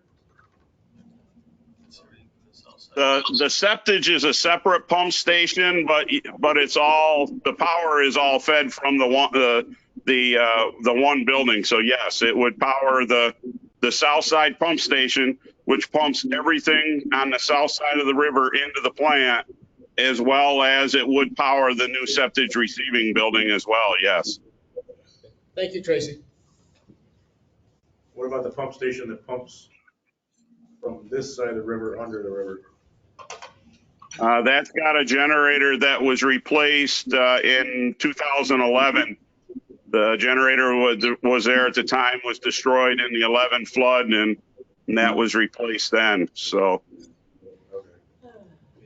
And you're fairly confident in that one's abilities? Very, very much so, yes. Okay, thank you. Yeah, I would support any of the generator applications that are fixed. Fire Chief, Jim. If we lose power in Station 1 or Station 2, we lose power in Station 2, what would that do to us in firefighting? What? Then we get our trucks out. We couldn't get our trucks out the We door? gotta manually lift those doors, and it takes about 6 guys to lift those doors. So we'd have a problem getting our doors open and our trucks out. But and I'm just trying to say, for a fire station, the things that we do in the fire station, mostly it's our trucks. It's not the electric in the station. So I'm just wondering where that sits on the amount of, how much we need a $250,000 generator. Just, I mean, I know we'd like it, because we're gonna decide here how much money we can afford to Well, front, we're and how gonna much figure money out, we can though, I mean, spend. so it's a 90-10, so a $250,000 generator costs us $25,000. Yep. Right, so that's what The fire department would need 2 separate generators, one for central station, one for station. Unless they can figure out a way to hook it together. Go line across the street. Big cord. We did that for the cable. You probably want to. Why couldn't they do that? We could do conduit under to get to, Your guy walked through it. right, the other station. I mean, it's not impossible to do. It's just a preference. On the other hand, these generators are $25,000, so. Where are you gonna get one for that price? Well, that's What where if you one look- breaks? What if you need a backup elsewhere? You can move it. Oh, Gives but you some again, additional redundancy. the portables right now, our understanding, we're waiting on clarification. Portable generators are not eligible for this. They have to be a permanent generator. I think his point is, how hard is it to move a fixed generator to another location?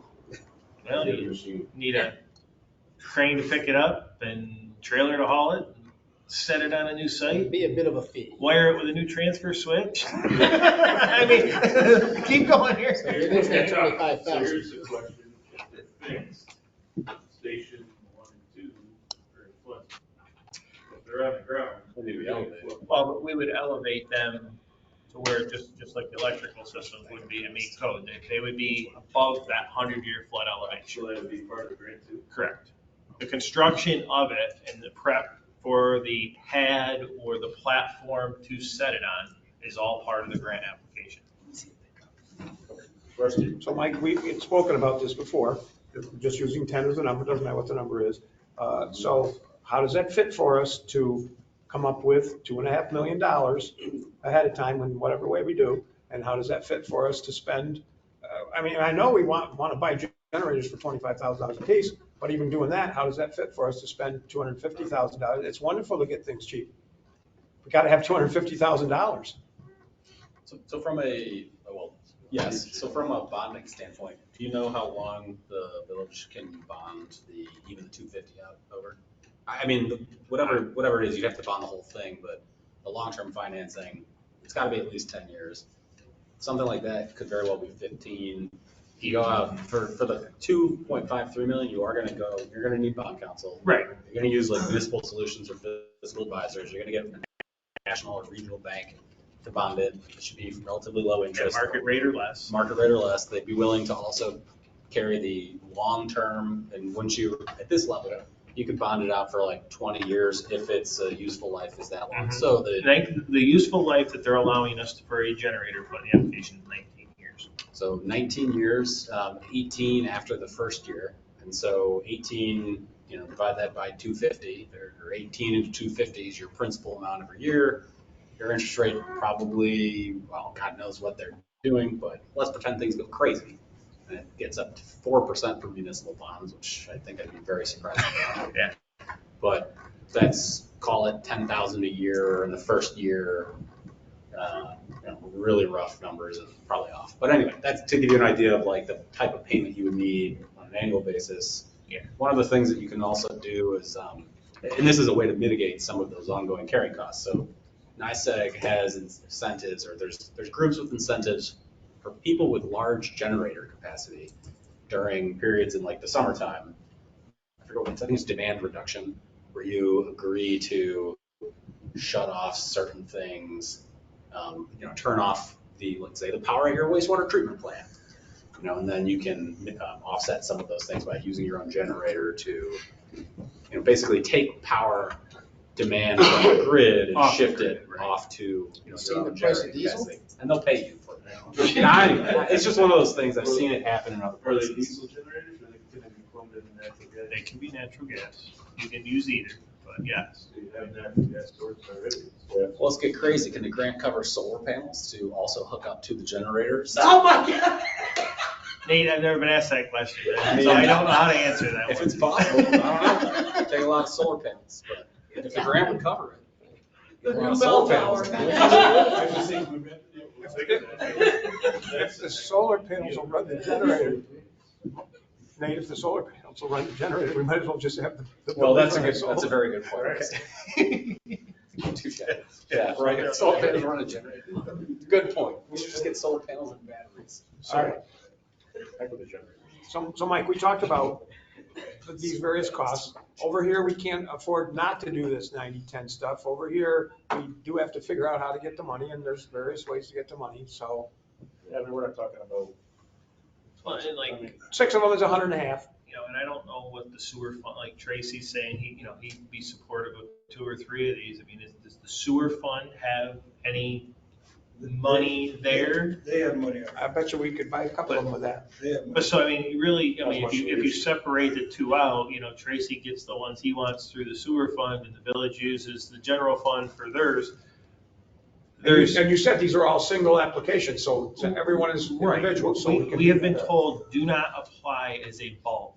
Okay. Apply as, submit 10 separate applications. Don't submit 1 application for 10 generators. And then they refuse that. If they submit 10, maybe they'll let you have 2. Right. Yeah, sure. That's the intent behind it. But so I just looking at saying, if you're splitting your funds, I mean, the sewer fund is going to support 2 or 3 generators for that. And then the village board general fund is going to support the other 2 or 3. It's a difference in supporting 6 off of 1 general fund. Yeah, and we're not making a commitment tonight. I mean, it's just Well, an we don't know what we're gonna application. get. When we get Right. it back, then we can accept or reject the ones we don't want, right? Fran, the thing I need to understand tonight from you guys is, are we applying for all 10 of them? Are we applying for 5 of them? Are we applying for 3? Are we applying for 8? What is that magic number that we're applying for? We have no problem doing all 10 applications, but we want to focus on the ones that you want to commit to.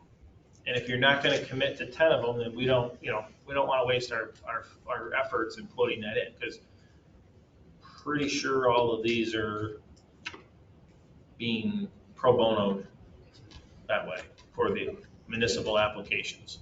So we're not asking for any money on these. So. From my perspective, we can get 10 generators for the price of 1. Correct. That's Yeah. I mean, and that's where I was trying to go earlier. I mean, when you start looking at this and saying if each one is $300,000, your wastewater treatment plant bids, I believe, are 250,000? Yeah. 250. So 357. Do we have somewhere to put 10 generators? What's that? Do we have somewhere to put 10 generators? I assume we had 10 places. Well, we have 10 sites. I mean, Okay. there's 10 sites that, Tell us again. so, Right there. real quick. Yeah, 10 sites. Southside Pump Station generator, Lackawanna Pump Station, Fifth Ave, Delphine Don't go Street, too fast. Green Street, Delphine, did you say Yep. Delphine? Yep. Green. And then the Erie Street Pump Station, or Erie Pump Station. So they were the ones for the stormwater and the sewer, and then there's the village office here. Then there's Central Station, Station 2, and then Station 3 / Southside Fire Station. So they're the applications that we, What's that last one? Station 3, Southside Fire Station. Tell me about Not that. including station 1?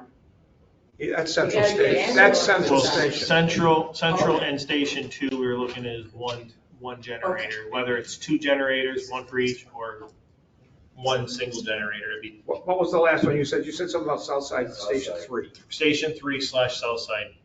The fire station over there? Yeah. On the south side? That's our Station 4. We don't need a generator in there. Okay. Well, that's the other one Do that we? we had. We only need Was that the Central and Station Two? Yeah, we don't Alright, need so then that one there can go off the table. That's Did one. you say police station on that list? The police station has a great big old generator. So, what was the second one? Lackawanna. Southside, and what's the second one? Lackawanna. So it's 1, 2, 3, 4, 5, 6, 7. So can we, what do you think would happen There's if 8 we, applications. if we did one for the 2 fire stations together? We would be able to, you think we'd be able to put those together for one without tremendous cost or You're trouble? looking at 8 applications, all in that range of about $300,000.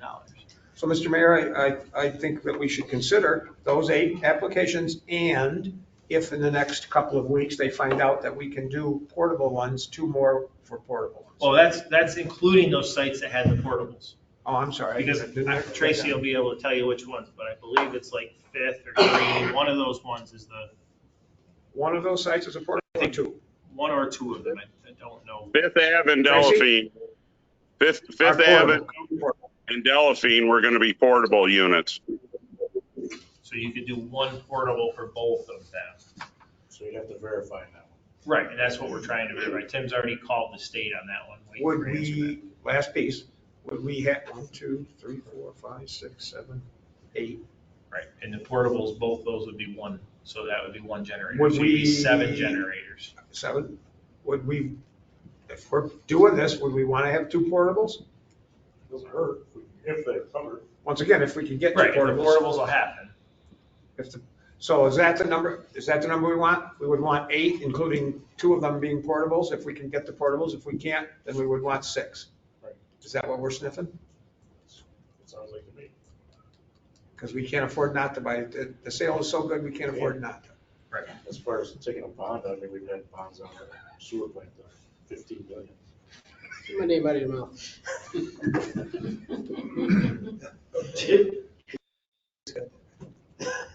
Laura, what do you think about that? Did you hear all that?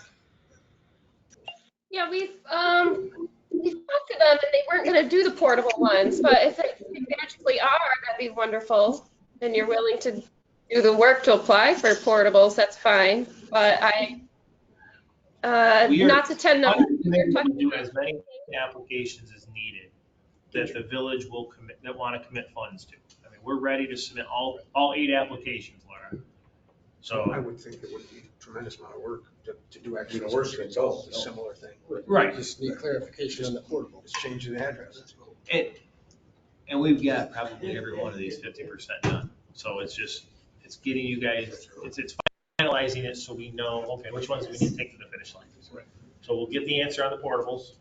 And if what I'm hearing you guys say is we'll take every one of, all of them to the finish line. And Laura, would you be good with that? 8 altogether if we can get the 2 portables, 6 if we can't? Yes. How about you, Charles?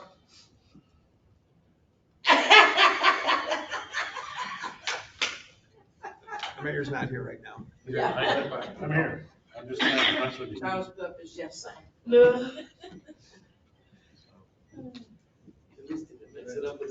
you make a motion? I will make a motion that we contract with, just apply for, commit to all 8. we commit to the 8 potential. Yeah. Jimmy's having fun. You got apply for all 8. Yeah. All 8.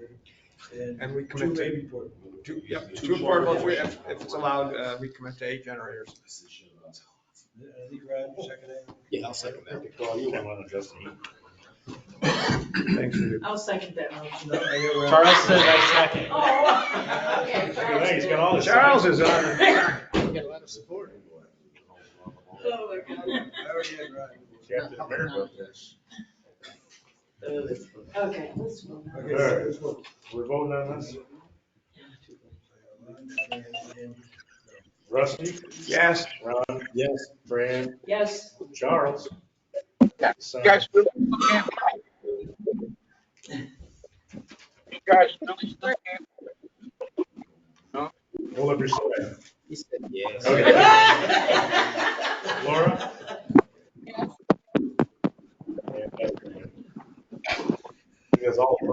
grants. It's all the grant stuff. Oh, 2 items down. You get out of here now. One more thing, I guess, about generators, we can talk about that. Should we accept the bid for the? Yeah, the hunt bid. Yeah, wastewater treatment plant? that's the letter that we're saying, I believe it was John H. Mills there was a little bidder, right? Yes. So. My only question with this is the 258, is that within the budget we have from the grant? With a little Yes. left over, I believe. Yeah, that is under what we have available. I think if you read down in Tim's letter, it tells you. I know it said they thought it was gonna be 229, it came in at 258. Well, that was the cost in 2021 and, no, he doesn't say that. You got 301,000 left in There you go. the There's your- account. So 258, you're in line. Perfect. I move that we accept John Mills Electric bid for $258,000 for the generator at the wastewater treatment plant. Now, is this Second. separate? Yeah, Yeah, this is a different one that was already covered by our previous phase 3. this is paid for by the disinfection grant. This one won't cost us anything. We had a bid open last. Okay. I'll So second we- that. Okay, there we go, we got a second. Any discussion on this?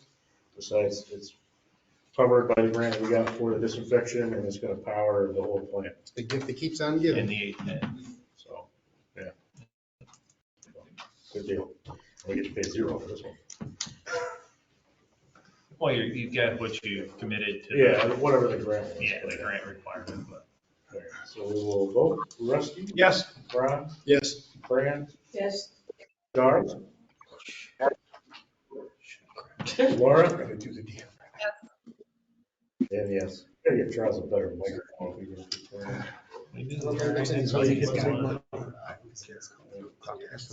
I don't care.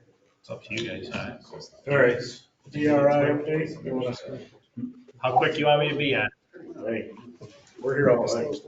So. Jimmy, you have anything other than a new fireman? Do you have anything other than a new fireman you want to get out of? I'll be quick.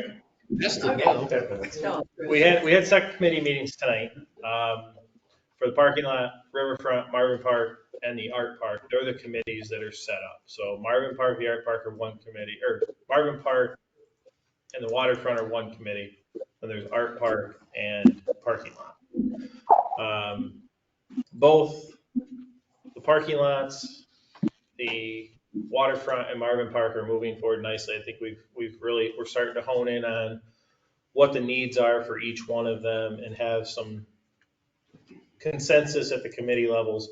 The one that's really the outstanding one is the North Ave Art Park. That one there, we're still trying to hone in on what the trustees would like to see versus what the committee would like to see. It's sort of an open-ended one because it's a blank canvas and there's so many different options there.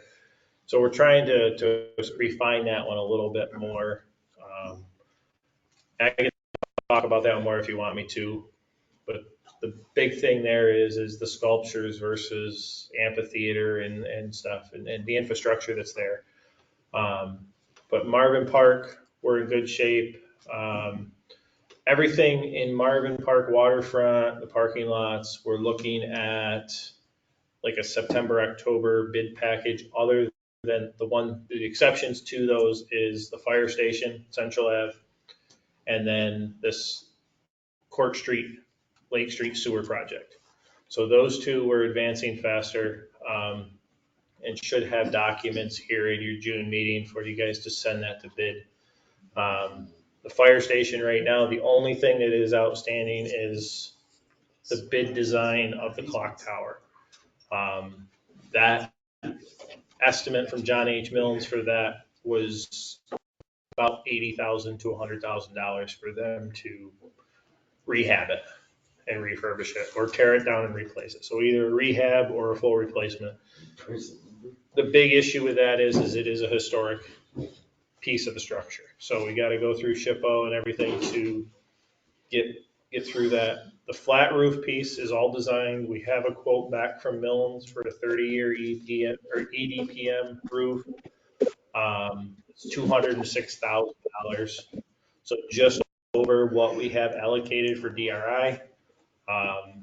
The workshop that we had last Monday, we talked about moving some of that DRI money from another portion of the projects, one of the other projects, to bring over money to cover the overage on the flat roof and the clock tower. So total with those two, you're going to be looking about $300,000 for the roof project.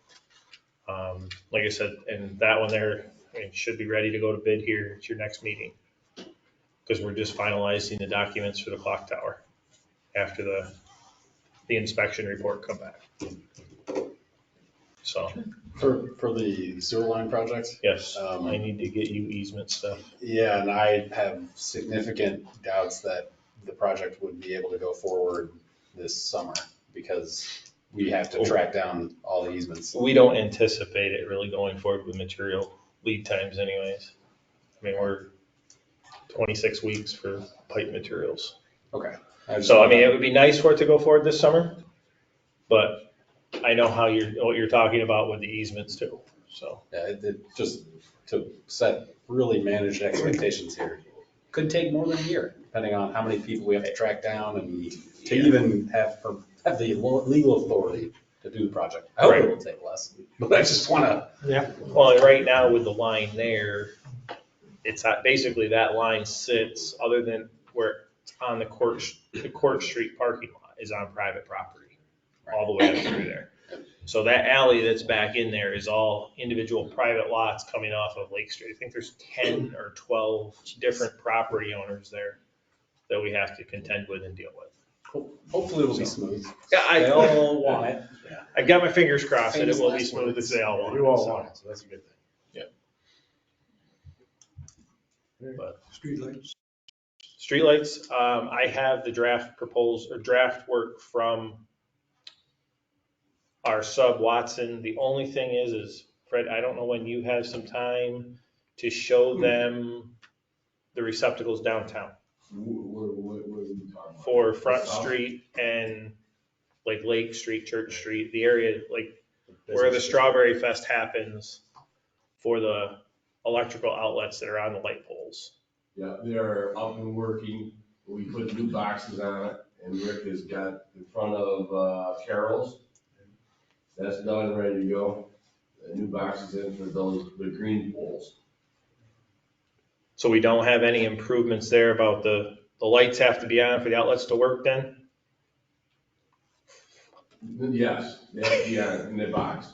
So what I gotta do is I gotta get you with Watson to go through those ones that we can upgrade the electric, so the electrical boxes all work with the lights being off. Being off, right. Yes. Yeah. There a breaker in the new boxes that we just put in for that. Okay. The breaker's in front of Carol, in that box. Okay, so you have it set up that way then, so it doesn't. It's out of breakers right now. Okay. In So the that's box. all resolved down here in town then, in the village inside, where this side of the river is all resolved. So the south side lighting then takes that out of. I would verify that. We'll check on that, make sure it's exactly what we want. All right, so that's the only piece with the lighting one. Always, It has nothing to do with the. always a glitch. Carol's. Because we've had in recent times, quite a bit of our fine citizenry jacking the electricity. Is it possible to have covers that have locks on those boxes? Oh, yeah, they should be. Do we have that? They're locked? Absolutely, they're locked. Okay, good. Thank you.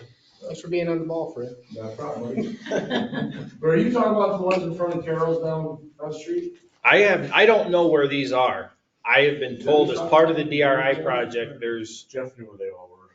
I don't understand what you're asking. So my understanding is downtown, either Front Street, Lake Street, Church Street, somewhere downtown, there are electrical outlets that only work when you guys turn the street lights on, or when the street lights are on.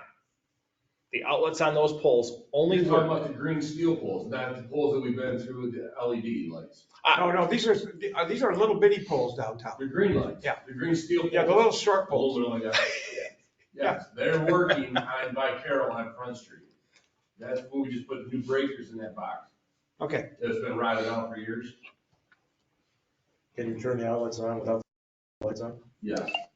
Because they're in the box and breaker. Okay. Well, whoever you want to break down, we can verify that. Well, no, as long as you know that I can plug in to that breaker at noon and not have the light on, Yeah. then we're good. I gotta throw the breaker though. Right, but you have a way to control it, Yes. where you have power without the lights being on. Because we were told there was no power if the lights weren't on. And that was how it was written up. Because in the DRI. box was about, it was in bad shape. So that's That's the same, what you're talking about. He's. sounds like the Just same going by thing. what he- I mean, The power is right in front of Carol's. Okay.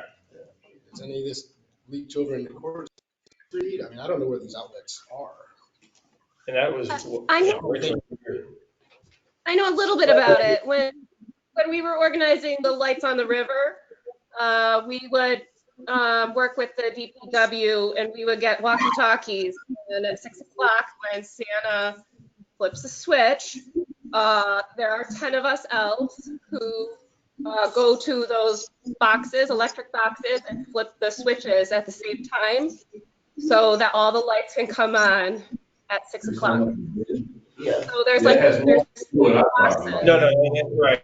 That's two separate things, Laura. We've got the bridge and Southside Drive lighting. As far as I know. That's a whole the bridge is separate totally piece. working. Right, the bridge is working, Yes. but the Southside Drive lighting, we've got that to where it'll work. They've got a design for that. The outlets on the bridge lights work that way though. They work both ways because they're on different timers. So if you come through in daylight, one may be a little quicker than the other one going off. Yeah, but the outlet on the light pole only works if the light's on, right? Correct. On the the bridge. So they're on the bridge then, not downtown. Correct. Okay. So they're the ones that I gotta get Watson with. 2 outlets. There's the one outlet that is up high that they plug the wreaths into, and then buried underground at the base of where they have like the trees. There's electric outlets, and so there's these little plate covers, and when you pick them off, there's 2 outlets under the bottom at each. One in front of Parkview? They exist on Front Street, on both sides of the street. Lake Street only has the top overs. Court Street, both sides have the top overs. Church Street is top over. North Ave has the tree ones. And the bridge, the parks both have upper and lower. Okay. Good enough. So we'll figure that project out. I'll work with Watson and Fred to confirm those and just document the ones that do and don't function properly. So we'll take care of that, but. It's close, sounds like. Yeah, that one there's close. So that one there is basically tracking just like the fire Did they station figure is. out what's up on the south side? Yes. Is it like, Something to do with the power coming across the bridge. I'd have to go back and look at what they said. I don't have it off the top of my head. within the budget? Yes. Okay. It seems, let's put it this way. Everything that I'm being told, it is within our budget for Southside Drive lighting. Yes. Solar panels, top of the lights. Yeah. Well, yeah, see, nice. Did you solar miss any lights on projects mine. yet? The what? Oh my Did you God. miss any projects? Did you stop somewhere to go through? No, that's all of the DRI projects. That was the high level stuff on them. I mean, we've committed last week to the breakdown of funds for Marvin Park and the waterfront stuff. So the hope is here the second week or the second meeting in June, we'll have another set of committee meetings ahead of it. So the 20th, we'll have another set of committee meetings if any of the trustees want to join. Board welcome to. And What are then the dates of those meetings? it's June 20th. It'll be parking lot will be at 3 to 4, and then it'll be Marvin Park and the Art Park. So 4 to 5:30 will be Marvin Park waterfront, and then probably 5:30 to 7, just like tonight was, the Art Park, North Ave Art Park. We tried to hold our Run over to second. my meetings from now on. I mean, What was that? Could you not run the Marvin Park into my art park meeting from now on? Yeah, I'll try that. Well, we said it I'll try. But yeah, we try to hold the second, monthly thank you. board meeting. Second monthly board meeting, just so you guys, so it's sort of, hey, if you guys want to join, it's here, you're already committed to being here for. 3 till midnight. Yeah, you guys are here later than I am, so. You leave 9, you're home by 10. That's right. Any questions? Get out of here. All Let's just right. spend another day in the village of Owego. Yeah, have a safe drive home. Oh, my shop's not open.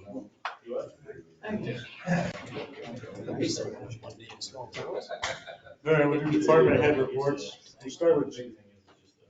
We were gonna get some food over here. Oh, we waited till later. Well, we would if he wasn't yapping. I'll call you tomorrow. No, we're on to you. We're trying to let you get out of here. New fire truck is scheduled to be here next week. You got the money. That's over there. Up here, is that ready? Just had closing, but just, So what are you gonna wire them the money? they can, we'll give them the money. We're talking about your company that's. Once we get the truck. I I need to see the truck before we give them the briefcase. I just want to be a bag man. They have a new member, joining company number 4 is Richard Van Hall, 396 Front Street. He's interested in doing fire police. Mr. Mayor, I move that we approve Richard Van Hall through Company 4s, I believe. Correct. Company 4s, the new fire department. Who second that? Right.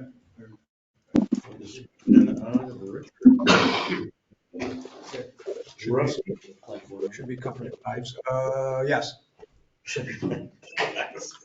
Ron? Yes. Brandon? Yes. Charles, you got the sign ready? Laura? Yes.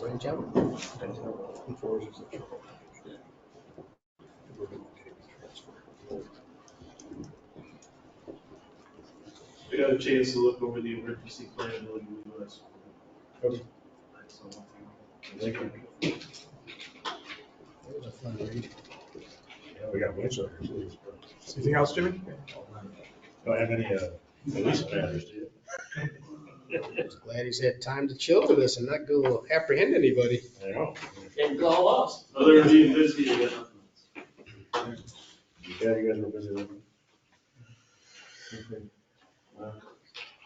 Yeah, I always have to explain to my customers what the heck that noise is. I don't know this. Well, when the bell goes up? Yeah. Always a hesitation. Brett, you wanna go next? We finished up the cemetery, the guardrails, put new diversion ditch in their upper driveway to stop some of the water from spring to come down to the cemetery. We're on to the fairgrounds, we fixed a lot of the hydrants, turned the water on to the 4-H and Skyline. And we fixed 2, 4, 6 hydrants that I saved the village a lot of money, and so we had to buy hydrants. I rigged a drill bit to go down through the fire hydrant, the hydrants, and pull out the rubbers. That doesn't translate to a bonus. Excuse me? That does not translate to a bonus. Yes, it does. I like this one. I second it. We fixed 6 of them. If anybody knows any part-time kids that are looking for work, please send them my way. Jimmy will steal it from you. I don't. Mr. Mayor, I had a question for Fred. Yeah, I got a little thing here. Saturday, you may not know about it, we're doing a park cleanup day. Where? At Marvin. So I walked through the playground, there's not a ton of stuff to do there, it's in pretty good shape. Yeah, we took out, Mr. Bumble. Yeah, so there's like one big hole over there. Well, we filled it in, Yeah. because the bumble was very unsafe, broken at the metal, at the foot of it, I guess, with the kids rock back and forth around. Yeah. I took it out. My idea for the cleanup, if we get enough people, is to paint the back of the grandstands where they've graffitied over it. And we talked about that. So can you get us like concrete paint or something for back there? That means you have to paint everything, because that concrete's not painted. You know what I'm saying? Like, Whatever's you'd have to gonna take it paint it the whole, the block of the grandstand. Yeah, we have to paint all the block. I got a pressure You washer. can't paint everything. Okay. Well, that's I want to try and get that jumped Yeah, outside. I agree with that. I mean, Because usually we do like it's mulch potentially and part stuff of on the DRI playground, at but some point if there's funds left. Six and a half doesn't really, I mean, it does need mulch, but yeah, I know. yeah, so I don't know what you wanna do on that. The same sheet. Yeah, Same. we're way behind on mowing there, this thing got enough time to people to order up. Yeah. So we're gonna try and help you out this weekend. We'll have to get some stuff around. I have another question, like what we wanna do about the track, since we can't spray or anything to that effect. Ask the fair board. It's already taken care of. Okay, then I'll shut up. Don't worry about Okay, buddy. Yes, Rusty? Mike, no. Oh, yeah, go ahead. Did you say we repaired 6 fire hydrants? What'd you say we repaired? You don't know they did. Huh? You don't know that they were, we only replaced one. Water hydrants on the fairgrounds. Oh, there's. Oh, I thought you said fire hydrants. No, hydrants, I said. Okay. Those.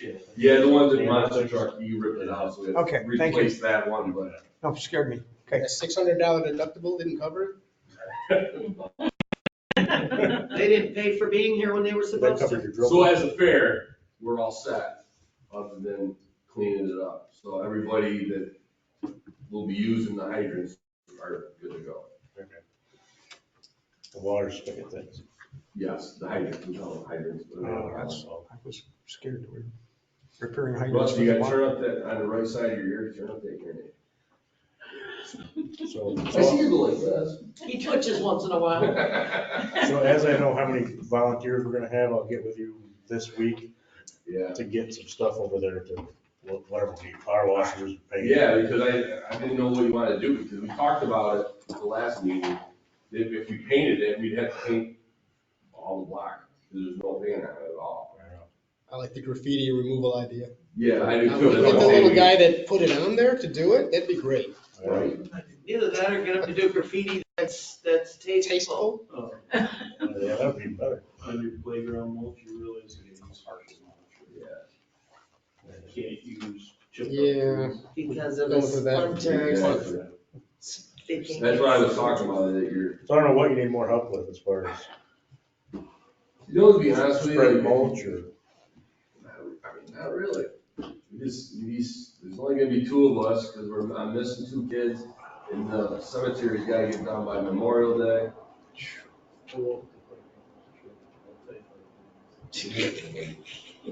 Or your mowers.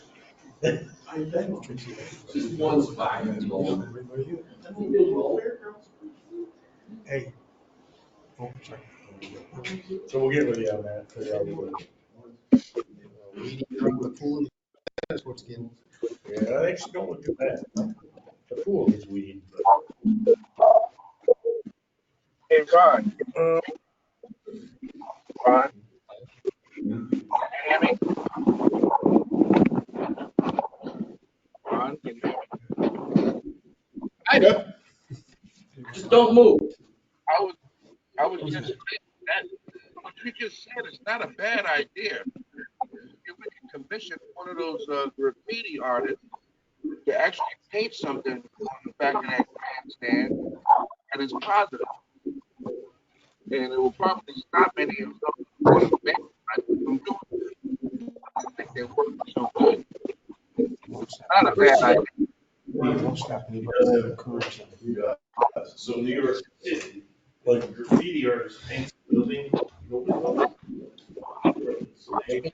Unwritten rules. Right. Yeah. Well, that's why I said it in English. They'll hurt you. How much you can have to do it. That means they gotta come forward as a graffiti artist though.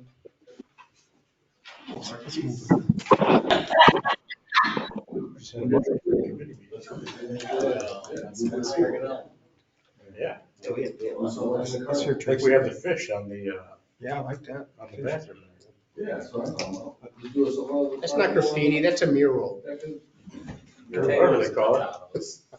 So she has her mirror, Come in here, Tracy. mural, and you have the graffiti. That's an interesting idea. Oh, Tracy. that's a demolition. Tracy. All right. Anybody else have anything else Do a for contest. Who can give a design? Fred? I'll do it. You're good? What? You're good? Sure. I don't see anything else on the agenda for you. So, Robin? Sure. And yes, I already confessed that I went off grid because last night we had a person join us as a member. Her name is Paige Oliviera. She lives in Vestal, but she'd be doing the same thing I do, which is stay at the station. She's been running with us through her EMT class. And once again, we're so cute and lovable that she decided she wanted to join us. That's why he doesn't. So the membership approved of her last night, so we are asking for your approval as well. You already got it. Robin, would you say her name one more time, please? Paige Oliveira. Thank you. Fran? Yeah, I make a motion that we accept Paige Oliveira as the EMS. Second that. Any discussion about her? Shall we vote? Rusty? Yes. Ron? Yes. Fran? Yes. Charles? Yeah. Yes. Laura?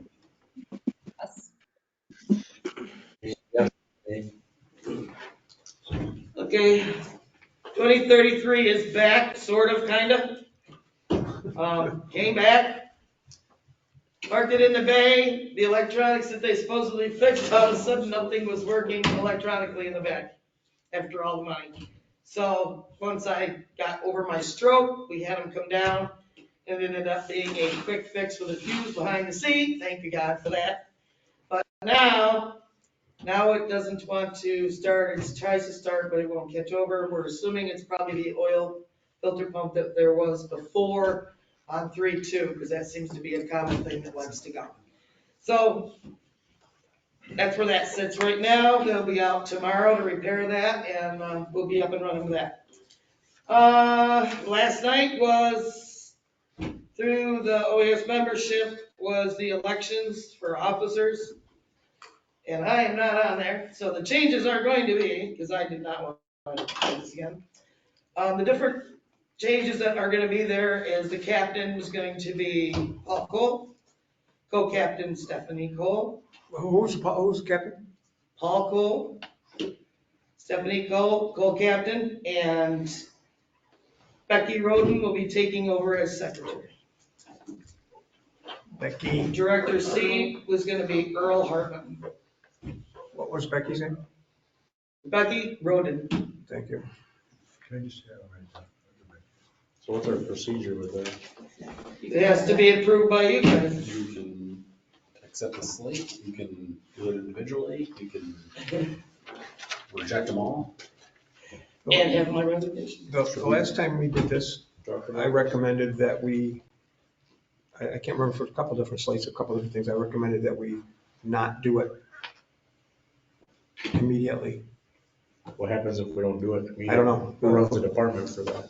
Then it would be Robin, unless she's resigning immediately. And then if she resigns, then the village, I'm assuming we would have the mayor, Well, I get to run the subject to the department? board approval as well. The police department right now. Yeah. You just run it. I don't understand why there'd be a problem. It's the same two people that have run the agency way before I came in the picture.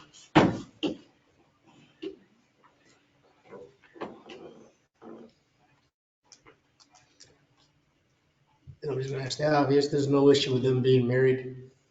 We went through this before, remember? Yeah, and I'm asking the question again. We voted not to allow that. No, we didn't vote not to allow that. I misspoke. No, we didn't, because as you recall, the meeting consisted of the fact of if we remember where we all started our roots. I remember.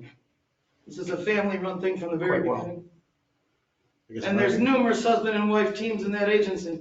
I'm just asking a question. You don't need to get emotional about it. I wasn't. I apologize if you sounded frustrated. I apologize. I'm just old and tired. My only concern with the married couple being first and second is that they're first and second, and that they, not that they're in the same agency and work together, but that they are the leadership. And you also have to remember with the criteria to fulfill that position is written out in our SOPs and bylaws as to who's eligible to assume that position. You don't really have that many. Like I said, those two are the only ones that are in the eligibility end of that picture to be able to do that, as well as myself was. So we have literally nobody else. Nope. And let me tell you, there's nobody knocking down the door for it. It's Yeah, not it's a lot of work. It is. Not discounting anyone for wanting to do it, I'm just saying, is that smart to? Well, for years, they were the Appropriate or ones. best doing it. practice? Oh, for an executive session? They did this for years, way before I was here. This husband and wife doing that, and this agency ran like a top, so. I just did. I'll second. Yeah, is this an attorney-client session, or what are we calling it? Well, an executive session matters relating to the appointment of a particular person to a position with the village, because that's exactly what the conversation's about.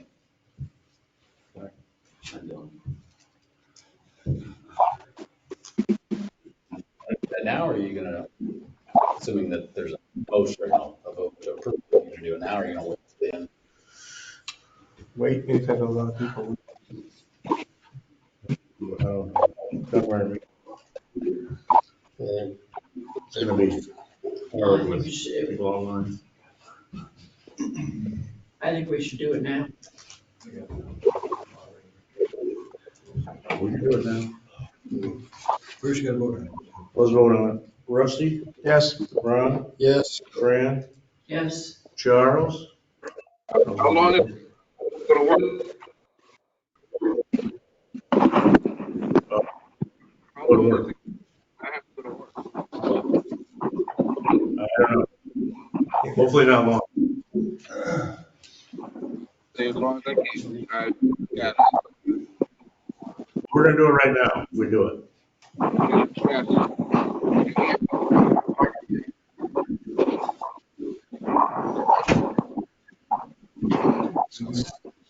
Charles, who's it? He's got the box. Charles votes yes. Laura, what do you vote for the executive session? Yes. And I vote yes. We gotta figure out how we're gonna do this.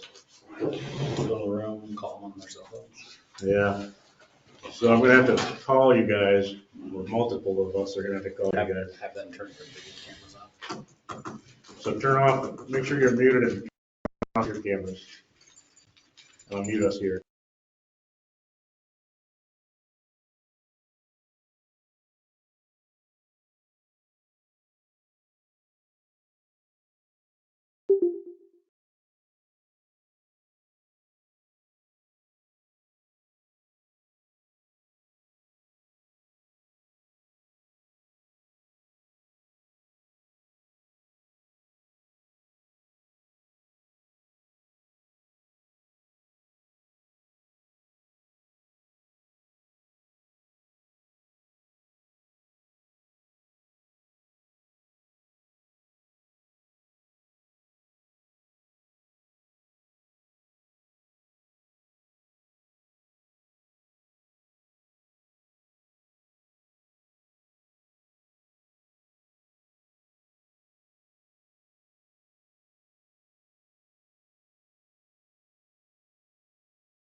All right, are we back? Can you hear us online? Mike, you right up Yes, there. I can. Well, I almost got locked out. The door's locked. That one out there. All right, so we're back. We're still recording.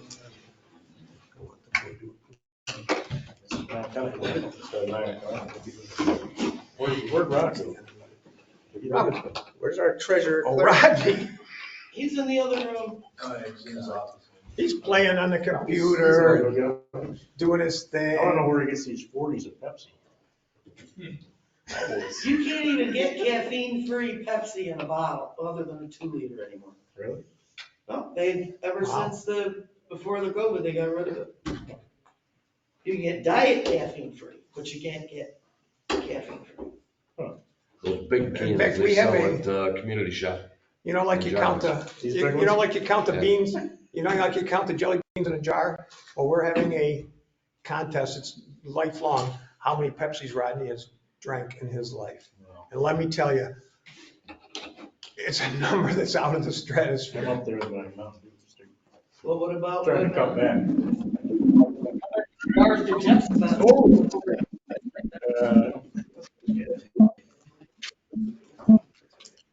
Did he pay for all those cigars? Yeah, they were both. Or did he come over and visit his friends and get some? All right.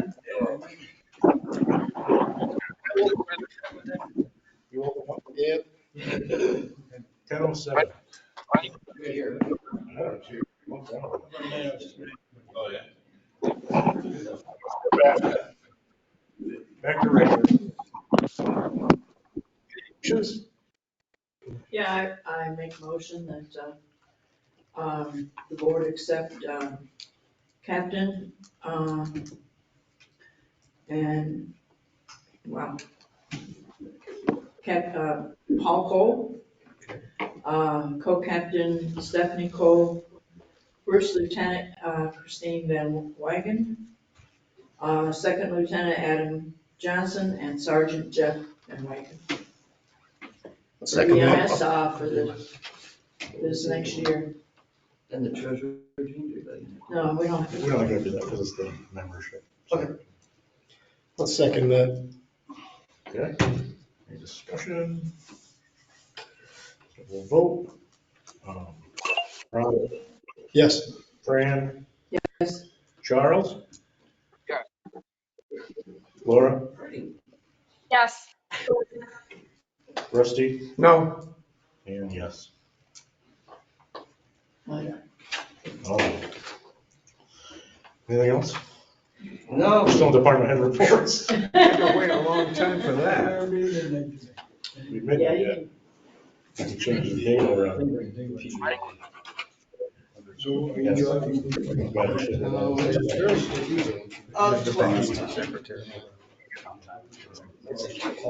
Rodney, who was the second lieutenant? Second, Adam Johnson. Yeah, thank you. I'll put it in. Okay. It is It's on. the 12th. 12. Yes. So let's do, let's do the Knox box law. Did everybody get a copy of that? I do not have a copy of it, it was not in my box. So I guess there's not much discussion on this other than if we want to set a public hearing to do it. Maybe for your thing. And I move that we set a public hearing to Hey, discuss the Knox box law. At the next meeting. The next meeting. You second? I don't want to second that yet, I don't want to go to his motion yet. I wanted us to say something to this lady that served for a couple of years, a number of years as the head of our EMS department, and if these officers take place immediately, she may not be here again and stuff. June 12th. June 12th. Is when they take. So she may or may not be here next meeting, but I want us to certainly give her some degree of official thanks for an absolutely incredibly difficult job for the last 3 years. Thank you, Robin. Record also. Charles, are you there? Now, I apologize, thank you. Yeah. In the middle of a motion. She was walking. Oh, okay, all right. Okay. Okay, thank you. That's it. Okay. So Rodney made a motion about 9 o'clock to go to a public hearing, what date? 6th, I believe, is the next meeting. Next meeting, 7 o'clock. 6. Box socks. What happened to this baby? And who seconded that? Rusty. Sure. So any discussion on that? If you didn't get the law, I sent it out this afternoon. We'll make a copy for it. Yeah, we'll get everybody copies. We put it on the website, all that good stuff. I know, as a business owner, I have questions about this. Yeah, I'm sure. I'm already gonna want to have narrow it down from all the places they want it to be, but that's. Talk to the chief. Yep. Always about it. Yeah. Jeff. We'll vote on the public hearing. Rusty? Yes. Ron? Yes. Fran? Yes. Laura? Yes. And yes. Okay, that was easy. Okay. We're gonna skip the next one. Emergency management plan. Winchell is gonna sit around here. Oh, you're gonna love this. So Officer Winchell presented us the emergency management plan last time. We're supposed to review it and either adopt it or not adopt it at this meeting. Question is, did everybody look at it? I did not look at it. I went away and then at some meeting for the last 75 days in a row. I did not look at the management plan yet. I'm sorry. I looked it over and I liked everything that I saw, except that I saw one thing that probably changed. Well, there's two things. One thing that changed since it was prepared, page 8, we want to change the location of Village Hall to be the new building. And same page, just a small correction. The language will be used to identify the locations of where the fire department, where the fire stations are. And then it was just a little, you can't hear me? No, you're very garbled. Breaks up like always. You gotta talk closer to the mic. Okay. There's two things that I'd like updated on page 8. Page 8? Page 8. So the location of Village Hall, the address needs to change to the new, where the new building is.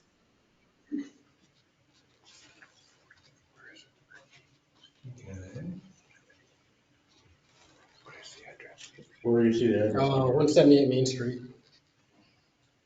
Yeah, so you're gonna need to change it to 20. Situation. Oh. Yeah, so it's gonna be 20 Elm Street now. And then it's just that it's the locations of all the fire stations. And so there's just like a grammatical thing in there that could be fixed to say where the 2 main stations are. Okay. Okay, so Officer Winchell, get that updated. I didn't catch the address. I didn't either. First paragraph on page 8. Yeah. Yep. Well, like when I read it the first time, it went right over it. Me too. Rusty. Oh, I have one. Yeah, I don't have time to read it right now. I have to restore it. So we have any other comments on it? Well, with Laura, I've read it. I didn't see any issues with it. But, I mean, if everybody's not on the same page, I don't know when we have to adopt this. We don't have, there's no have to, because we need to do it before we forget that we need to do it. I mean, I would assume we'd want this done before Strawberry Fest, which is our next big gathering. Would be a good goal. So that would give us the 6th. Yeah. I make a motion that we accept the emergency plan as, with the amendments as stated. Do we want to do that or wait until the next meeting to accept it? One more. He hasn't had a chance to look at it. She seconded. Second. She seconded. That's fine with me. I have the utmost confidence in Jeff and the plan. It doesn't matter. I will probably abstain because I just won't vote on something that I haven't read, but it's probably a good idea to pass it if the rest of the board isn't so in favor. But thank you for offering to hold off for 2 weeks for me. So we can vote? Nobody else has any other comments on the plan? I think it's a good plan. Rusty? Abstain. Ron? Yes. Fran? Yes. Laura? Yes. And yes from me. Okay, so it's passed. Crap, we just barely had no votes. Treasurer's report?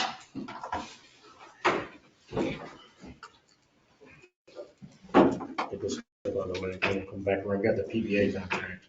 That's gonna be another executive session. Not tonight. Jimmy, I was gonna try to tell you not to come tonight. Sorry. See you later. You can sit at your own desk. Yeah. Jeff, thanks for all See you later. Always do. Thanks for putting that together. I mean, I didn't see anything odd in the treasurer's report, anything stand out to you? No, I didn't get time to do my normal thing. Ooh, well, I depend on that, so I know. I was, been here since. today. After school today. Who makes a motion? Then I move to accept the treasurer's report as presented. I'll second. Any other discussion about the treasurer's report? Yeah, since you didn't look at it. Laura, did you look at that at all today, this time? I looked at the report. Okay. Make the little spreadsheet thing. Gotcha. Okay, that's fine. I'll do it for next time. Never mind. Thank you. Because that's another thing we'll talk about for the budget. Rusty? Yes. Ron? Yes. Fran? Yes. Laura? Yes. And yes. And as a side note, we'll need to start the budget process Soon. like now. Yeah. Whatever that means from the clerk's office, we gotta send all the department heads the letters. Yeah, we gotta have it done before the end of June. I know. Yeah, I mean, have to have a public hearing. It's got Yeah, public a couple of hearing. weeks into June. It's coming right up. The new year. We got about two meetings to do this, I know. other than workshop meetings, which we probably will do. So, get ready, June's gonna be busy. And we'll be moving here. Next item is minutes. Yeah, we're moving in, everybody else has to. I wanted to, I just wanted to clarify the language in the first motion of the minutes. And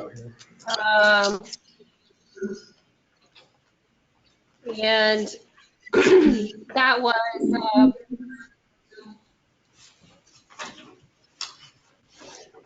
so what I do is maybe review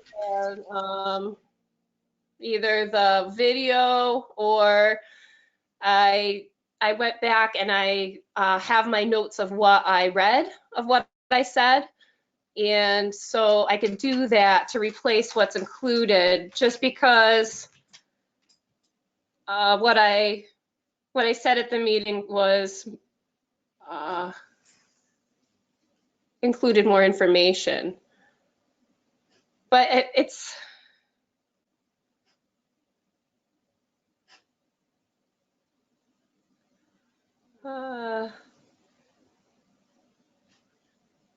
it includes all the information, it just not in its entirety. So I guess I could just send that in. Ron said yes, send it in, they're muted. As we, okay. Send it in. As we've done in the past, let's not approve the minutes. She can send in and make her thing. Is that what we've done? And she Yeah, we could do that. puts her thing and then we approve them next time? So we'll put the minutes off and then, Next time. Laura, you get with the clerk's office and fix them up. Okay, yeah, it'd be really quick to do. And I didn't see anything else in there. Did anybody else that we should look at in between? I didn't. Okay. Touch that either. I can't remember verbatim. Yeah. So PBA contract, should we do a motion for executive session? I mean, we can. Do we need one, I guess? I guess that's the question to the trustees, you know, do they, I mean, it's, it's what you're gonna be voting on, and the trust, there's 3 trustees here who all have to vote in favor of it, because you came to that tentative agreement with the union, so. Don't be that. So you're kind of trying to say it can't fail. Hard for it to fail unless Ron or Fran, you know, both of them, vote against it. So, I mean, I don't have any issue with you 3 informing the other 2 what the terms of it are. Of course, that should all be public information anyway, very well soon be. If there's a need to discuss, or if you folks have questions about like details of the nitty gritty of it, Then we'll have to call executive. then maybe an executive session, but I'd say it's pretty straightforward. So what's the gist? So do you want to go through the terms? I will do my best to remember this off the top of my head, so. That's right, we get it too. It is a 3% increase. No, wait, now I'm gonna start confusing it with the CSE. Yeah. Oh, man. Is it 3? It is 3%, I right? believe that's 3. 3% for 3 years is the term.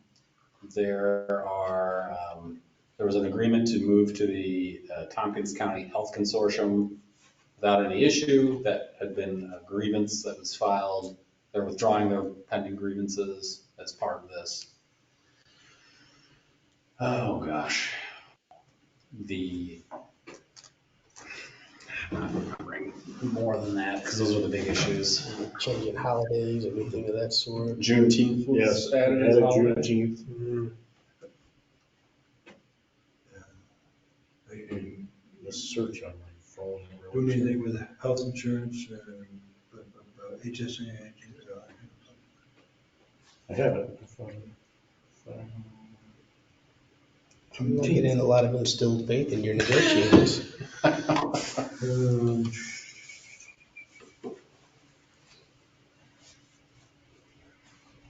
Let's see. Probably negotiated 2 at a time. So we changed section 4. Contract negotiations can be reopened at any time by agreement of both parties, and negotiations on a successor agreement may be open when either party serves written notice upon the other not more than 120 days prior to expiration of the current agreement. Well, that's the complete new language. You want me to see that, and then I can remember what. Yeah, you can remember what you changed. So there was. We just changed the amount of time there was when a you could minimum- when you could reopen the agreement. There was a Not very minimum important. 30-day period prior to expiration that they had to apply for. We had to start renegotiating, which didn't really make sense. We tweaked the requirement that folks have a phone. Previously, it was a home phone. Now we're just saying telephone. During the first year of employment, new full-time officers were previously not entitled to use any vacation days during the first 12 months. In the second year of employment, they would get 10 vacation days. We're proposing that up to 5 of those initial 10 can be used in the first year after 6 months. So. I want to say that a little clearer. That's a tough one. They always got 10 days in the second year. Only now they might want to take some days off in the first year. You don't earn any vacation in the first year, but if you want to take some of that second year's 10 days, we'll allow you to take some of them in that first year. That's the simple piece of it. So they didn't get any more vacation, they just could use it earlier. Not to exceed 5 days. Yeah. Right. And then we're moving over to the Tompkins County Health Consortium. Juneteenth is added as a paid holiday. We are tweaking the uniforms portion of it, where upon hire, the initial issue would be provided to OPD officer. We're increasing the amount that an officer can be reimbursed under the quartermaster system from $700 a year to $1,000. This is not an allowance, it's quartermaster system, but if they go out and buy this stuff with the chief's permission, They can do that with up to 1,000 on their own, is the amount. They don't get $1,000 just to go out and spend, they have to They have to get approved. get approval and then we pay for it. So they need a new pair of boots or whatever. 3% salary increase each year during the 3 years of the contracts. The longevity schedule was tweaked to increase the amount from, I forget what the prior one was, but it was maybe $50 per year. Something increased. And that was just years of service, you get a boost in that year.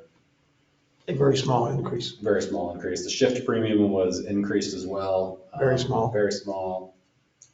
And then clarified the shift premium payment language such that if you are working any or all or a part of the B shift, including overtime and not regular assignments to the shift, then you get the shift premium. So if I'm working shift A, my shift, because of paperwork or whatever, extends into shift B, I get the shift premium for the hours that I've just worked during that shift B period.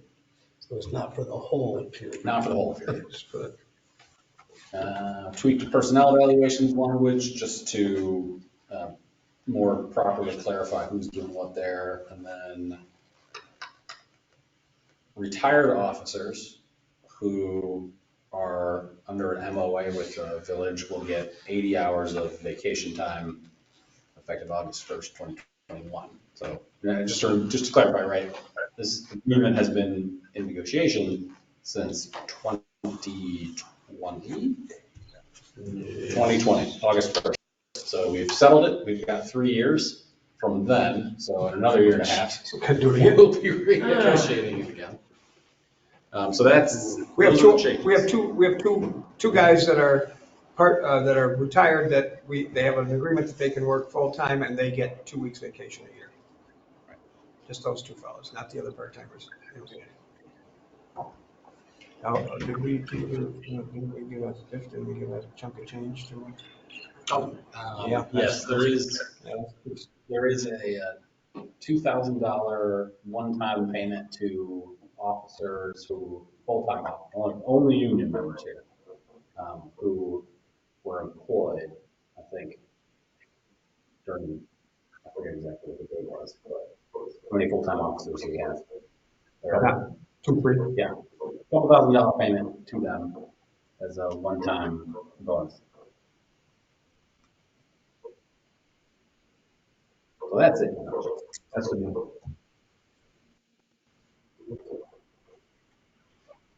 Do we have to move? Yes. Will we approve the PBA contract as presented? A second.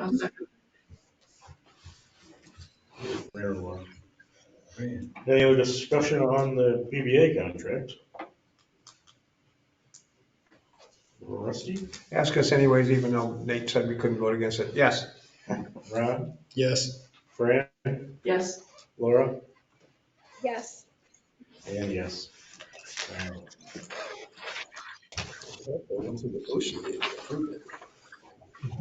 So Lots of next, times I don't like something. The other item. oh, yes. We have is there an MOA yet? We could incorporate it into this whole thing if the board agrees. Okay, so they have asked that we increase the amount of comp time that they can accrue from 60 hours to 80 hours. That's the current for like sewer department stuff, isn't it? 80? I think so. I'm pretty sure that's the standard. Who's asked us the union. So we believe that the CSEA can do that? DPW and sewer? I'm pretty sure that's what the cap is on the comp time for those areas. And our guys are 60 and we want to raise it to 80. Correct. We would fold it into the updated collective bargaining agreement if the board is in favor with that. We did not incorporate it into the tentative agreement because it was a later ask. Well, in that case, it's not on the agenda then. That's true. That's true. What's the resolution? When are they going to give back? Where's the give back? Okay. Hopefully I'm not harassed with a broken tail light or something. I don't know. I don't remember. I don't even remember. We already talked about that. I don't remember now. Too many things to remember. Doesn't matter. I don't know. We've got So, great so we need staff. to move to approve the change Yeah, it for just the allows them PBA to from accrue more. the ability to accrue comp time to 80 hours from 60 hours. We would include this in the updates to the CBA. So it would be so you've approved the MOU. Yep. And now this would be to add to, I'll say add to the MOU for the CBA, an increase from 60 to 80 hours of accumulated comp time, or whatever the. So it's in the CBA, so it's for full-time only. Yes. Okay, so that's what I just moved, isn't it? Yes, it was. Yes, it is. Before Nate interrupted before the second. I'll second that. Okay. Any discussion about that? Nothing. Hey, you guys just keep doing it. So. Rusty? Yes. Ron? Yes. Fran? Yes. Laura? Yes. And yes. All right, so that's all those things. So we'll move on to trustee report. Rusty? I have no trustee report, although I did remember, we're gonna still do the minutes, aren't we? Later, next time, yeah. Oh, good, because I just remembered something. It says here in my last trustee report that I said I was gonna attend the NICOM conference. I never say that. I didn't say that. You said All right, I must have said that. No, I have no report. Okay. It's on camera. Then I can pull a video. That's right, yep. Ron? I never tell Oh, them. I just look forward to seeing people on Saturday, helping out doing whatever it is we're doing at Marvin Park. That's all I Find say. something to do. We're graffitiing the rest of the park.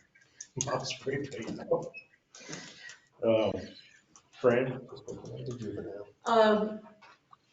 No, nothing more on the EMS. Cemetery committee is having their monthly cleanup day this Saturday too, up in the cemetery. Want to get everything set before Memorial Day, because they're having special services there in the Civil War section on Memorial Day. What time is that, Frank? Well, actually, it's not starting until noon. Oh, see, we're 8 to noon, so people can take their shovel and head right up, well, maybe not shovel. Yeah. Not a secretary. Weed whackers. Yeah.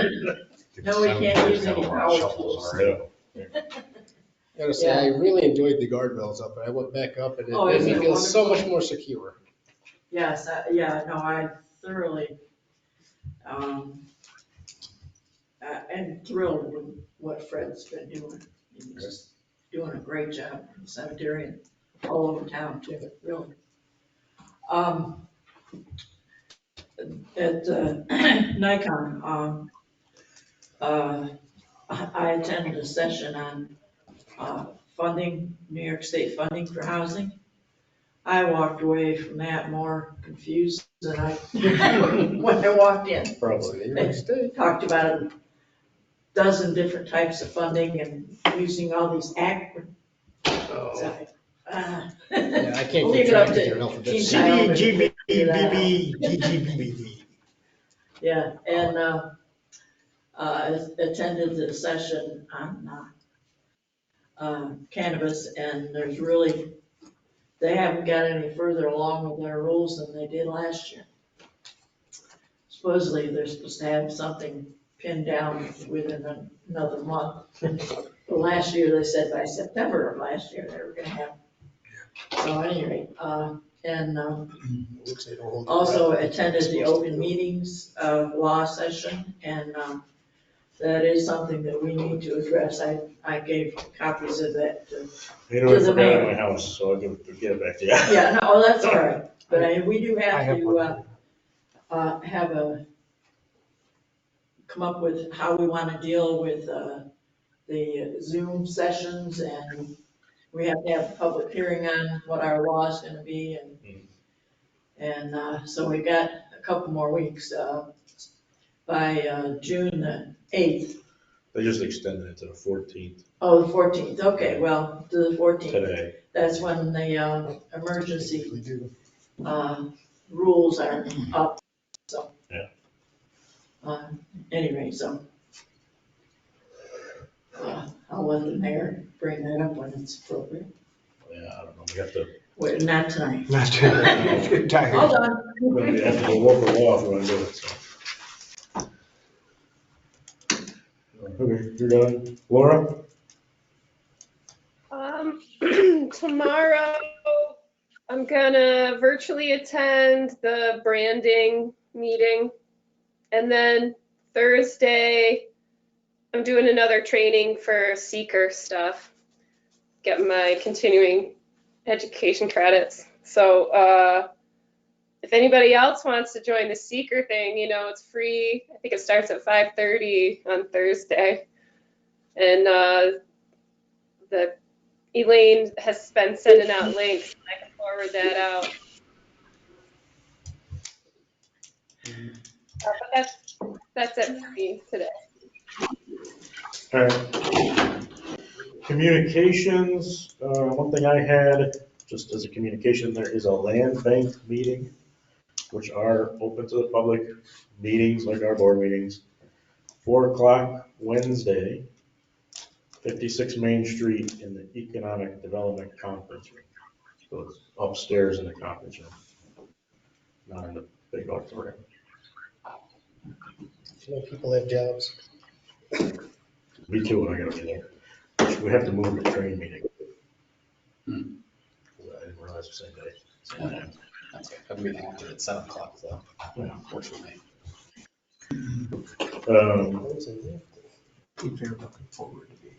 They will be discussing the Temple Street project, or, At the land bank? yes, I'm sure they're looking forward to having me come. everybody's welcome. With a smile. Yes, of course, What time did you say that was on Wednesday? 4 o'clock. 4 o'clock.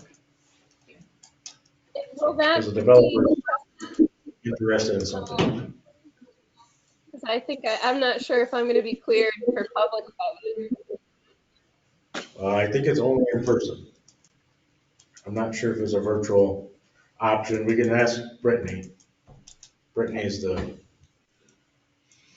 what do I call it? Mayor's report, anything. I'll be attending that sign meeting tomorrow virtually. And as a sidebar, we have the ARPA money from this year that we got. We've used all but $39,000 of it. We'll get it again in probably July-ish, get another batch of the same amount of money. Was it about 182, 186, something like that? Yeah, what did we spend it on? Stuff. How much was it again? How much was it again? Hold on. Thank you, Mike. Isn't the board supposed to decide on where it gets spent? We already have. So our beginning balance was $196,683.58, and we have spent $35,000 on ice guards for the OPD roof, $61,000 on the DPW roof next door to the garage. We have $35,000 tagged for half of the demolition of 98 Fox Street, $11,000 for pool repairs for piping, and then there's $700 for a pool pump that has to be repaired. And then the DPW garage doors at $14,200. So left we have $39,683.58. And then we'll get another $196,000 in July. Thank you. Out of that $39,000, personally, I think we should look at giving the employees something, figuring something out there. Hey, I'm an employee. Yeah, we're all employees, aren't we?